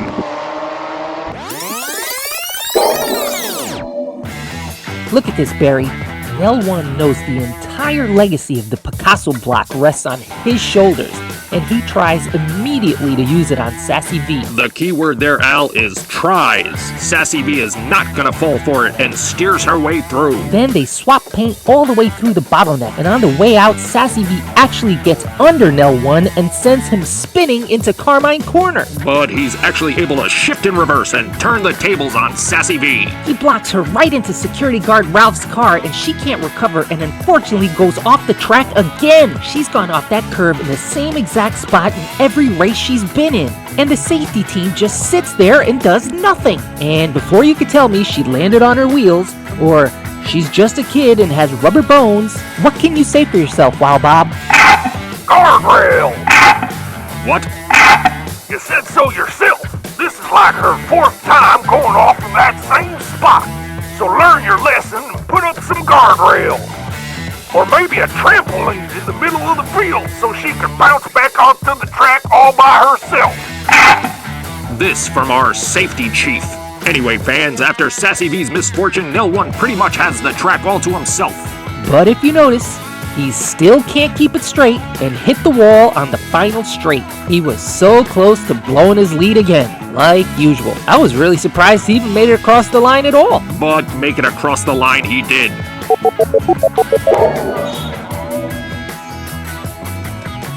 And with that backwards win, Nell 1 is the first one to place a win on the scorecard.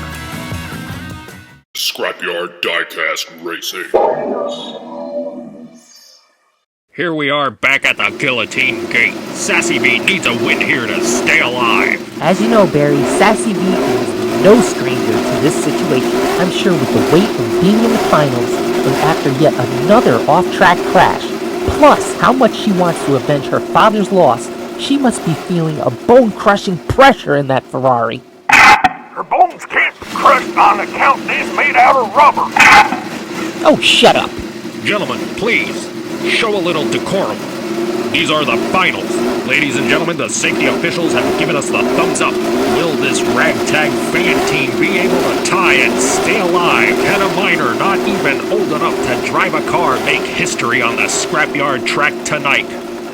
Let's find out as the countdown starts now. 3, 2, 1, go! cuts in.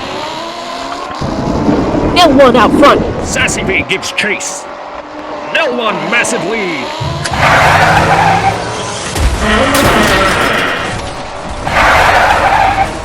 This one is over. It was close, but Sassy V comes up just short. Look at this, Barry. Nell 1 is desperately hunting for that Picasso, but Sassy V just has to know that it's coming every time they go down that downhill, and she's not gonna fall for it. And I think once Nell 1 notices there's no chance of getting off an effective Picasso, he immediately shifts his game plan to winning by literally shifting and giving that Chevelle everything it has. And he rips through Carmine Corner, and Sassy V, knowing she's had nothing but bad luck on that turn, takes it cautiously in the hope to catch up later on. And even though that is a safe bet, Nell 1 is not going to give this youngster any chances to cash in on it. He's out of Clunker Canyon before Sassy V even gets in it. And Nell 1 is into the last safety tree and probably on the way to the body shop by the time Sassy V crosses the line. Personally, I think Sassy V knew it was all over and she was going to cross the line just to prove that while she's a kid, she can hold her weight with anyone on the track. Yeah, and she probably also got hard on those brakes because her opponent just blocked the finish line by sloppily crashing into a tree.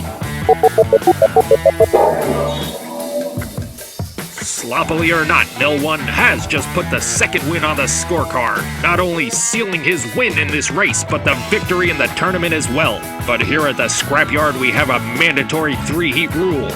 So, Scrapyard Diecast Racing. Heat 3. This one is all about bragging rights.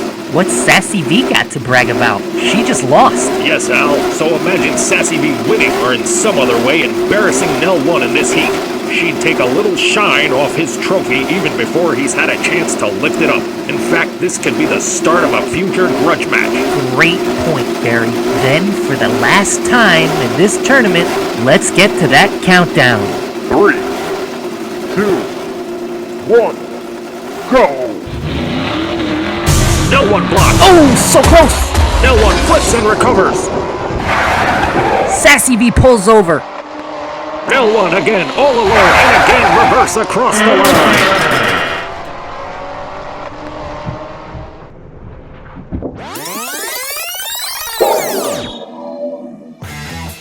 It looks like Nell 1 didn't want anyone to tarnish his trophy. He did not let up. He knew the very legacy of the Picasso block was on the line, and he tries to go for it yet again, although unsuccessful.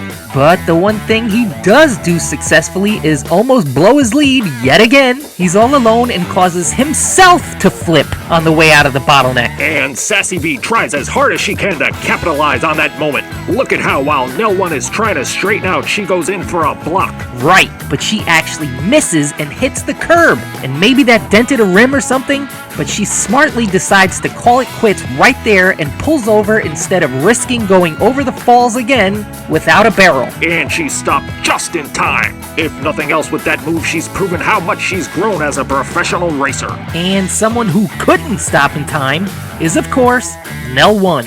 I'm pretty sure 1970 Chevelles had brake pedals. I mean, I know we planted those safety trees to stop cars in an emergency, but they're not supposed to take the place of your brakes. We planted the trees? No part of me has ever thought that trees and rocks belong anywhere on the list of safety equipment. But I will tell you who belongs on what list. Nell 1, with his third consecutive win, belongs on the list of champions. Not only has he just won the tournament, but he's also scored a huge victory for Scrapyard's reputation.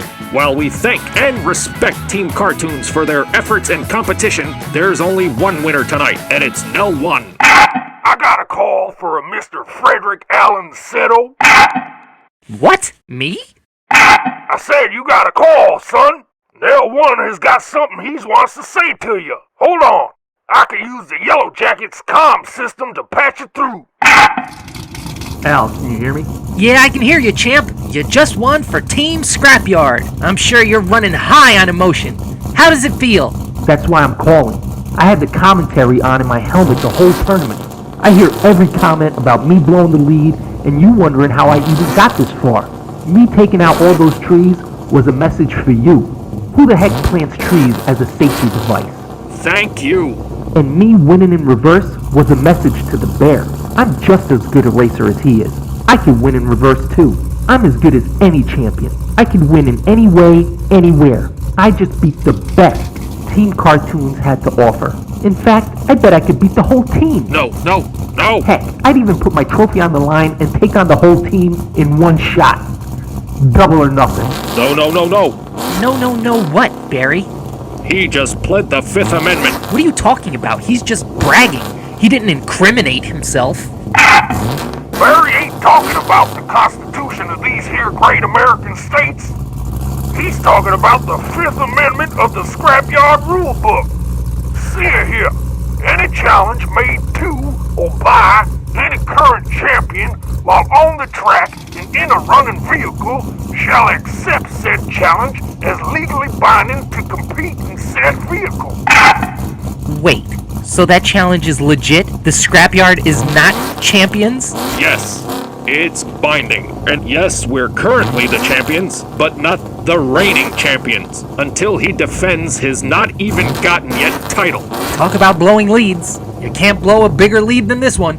So fans, on that major bombshell, please join us next time when Nell 1 takes on all of Team Cartoons in the double or nothing race to decide it all.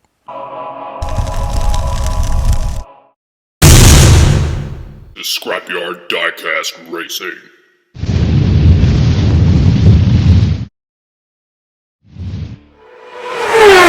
Welcome to Scrapyard Diecast Racing. Welcome back to the Scrapyard, friends. I'm your host, Barnabas Tone. And this is me, your co-host, Frederick Allen Seto. And it's time for the Fans vs. AC's Challenge. Good evening, fans. It's the finals. Again. And this time, it's double or nothing. So, in case you missed what should have been the finals, Nell 1 was dominating his race against Sassy V. He shut her out, and admittedly, shut me up, of all my past critiques of his driving. The problem is, he couldn't shut his own mouth. And as such, he inadvertently put his seconds-old championship on the line by challenging all of Team Cartoons to a double or nothing race. And now here we are. Well, Al, there's no use crying over spilled milk. Let's just get up to the guillotine gate and pray for the best. Scrapyard Diecast Racing. So instead of celebrating our victory, here we are, again, back at the guillotine gate with the title on the line, again. That's right, but this time the stakes are so much higher. There's only one heat. And if any member of Team Cartoons can cross the line before Nell 1, they become the champions. Let's just take a look at that overpacked lineup. Up front, we have Crazy Carmine, Nell 1, and the Chi-Wolf. And in the back, we have Sir Adriano, Sassy V, Wild Weepmo, and finally, Sweet Bay Tree. Any last-second predictions, Al? No predictions, just some advice for all of Team Scrapyard. If we ever get challenged again, and we win, lift up the trophy and shut up. Ladies and gentlemen, the officials have cleared the track. I hope you're all buckled in, because I have no idea what we're in for. 3, 2, 1, go! Nell 1 leads. Massive pileup in the bottleneck. Team Cartoons crashes. Carmine pulls through.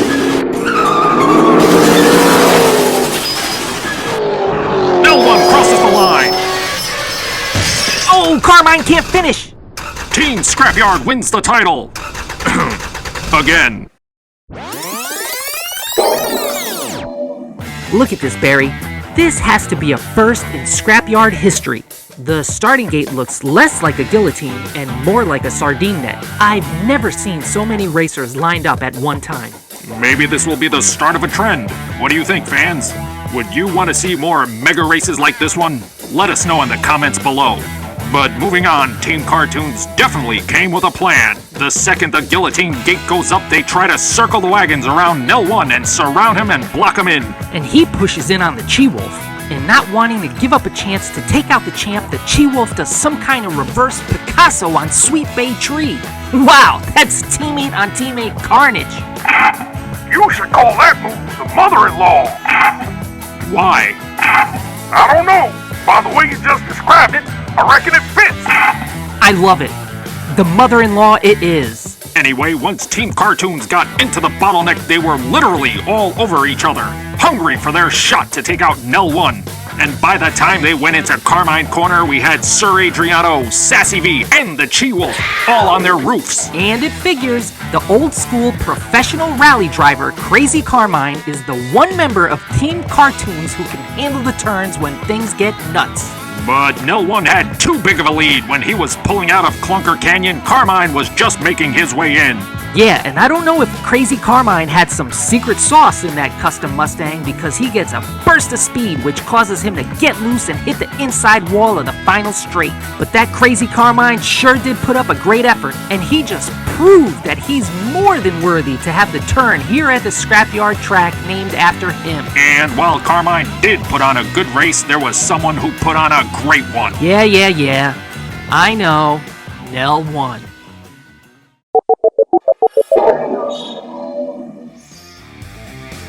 Even though this whole race was unnecessary because he had already won, taking on all of Team Cartoons and being the only one to cross the line is pretty impressive. So I guess you can put my words between two pieces of Armando's bread and I'll have to eat them.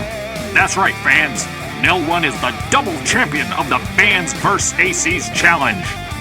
And the studio's in my ear telling me he's already at the track for the awards ceremony.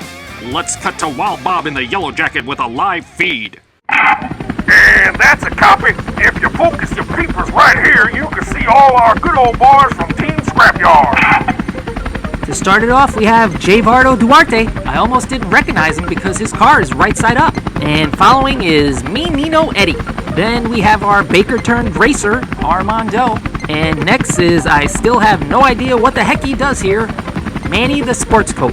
And finally is the guy who made those insider trading charges never stick, Stock Market Mike. Then moving on to Team Cartoons, we start off with Sir Adriano.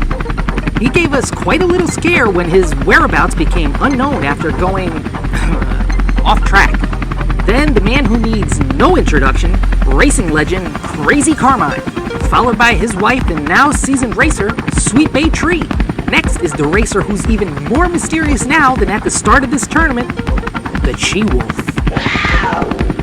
Followed by the one man who made this whole tournament possible, Mr. Wild Weedmo himself, Cartoons team captain, Carlos Antunes. And finally has to be Team Cartoons MVP, the youngest racer to ever take to the Scrapyard track, Sassy V. She went from never having driven a car to almost racing as many heats as the rest of her team combined. And now, here we have the guy who won it all, Nell 1. What is that behind him? That's his trophy. Is that a giant fan? Of course. This was the Fans vs. ACs Challenge, and he did beat the Fans team, so I figured what better trophy than a giant fan. Unfortunately, I never thought Nell 1 would win, so I never got a chance to have it gold dipped. And speaking of giant fans, we want to thank Mr. Antunes again for making this whole tournament possible. And of course, we want to thank all of you fans for watching as well. It takes a lot to operate a fully functional junkyard by day and run these races at night. So every view, every like, every comment or subscription makes all those long nights worthwhile. And of course, no need to thank me, because I know you all love my jokes this tournament. You're welcome. Do not mind him, folks. Scrapyard Diecast Racing exists to entertain you, and we hope we've achieved our goal. So please stay tuned to the Scrapyard, where we'll be announcing our next tournament soon. Until then, this is Barnabas Tone saying thank you and good night. And I'm Frederick Allen Seto, saying thanks for watching. Fans vs. ACs Challenge. The Scrapyard Diecast Racing.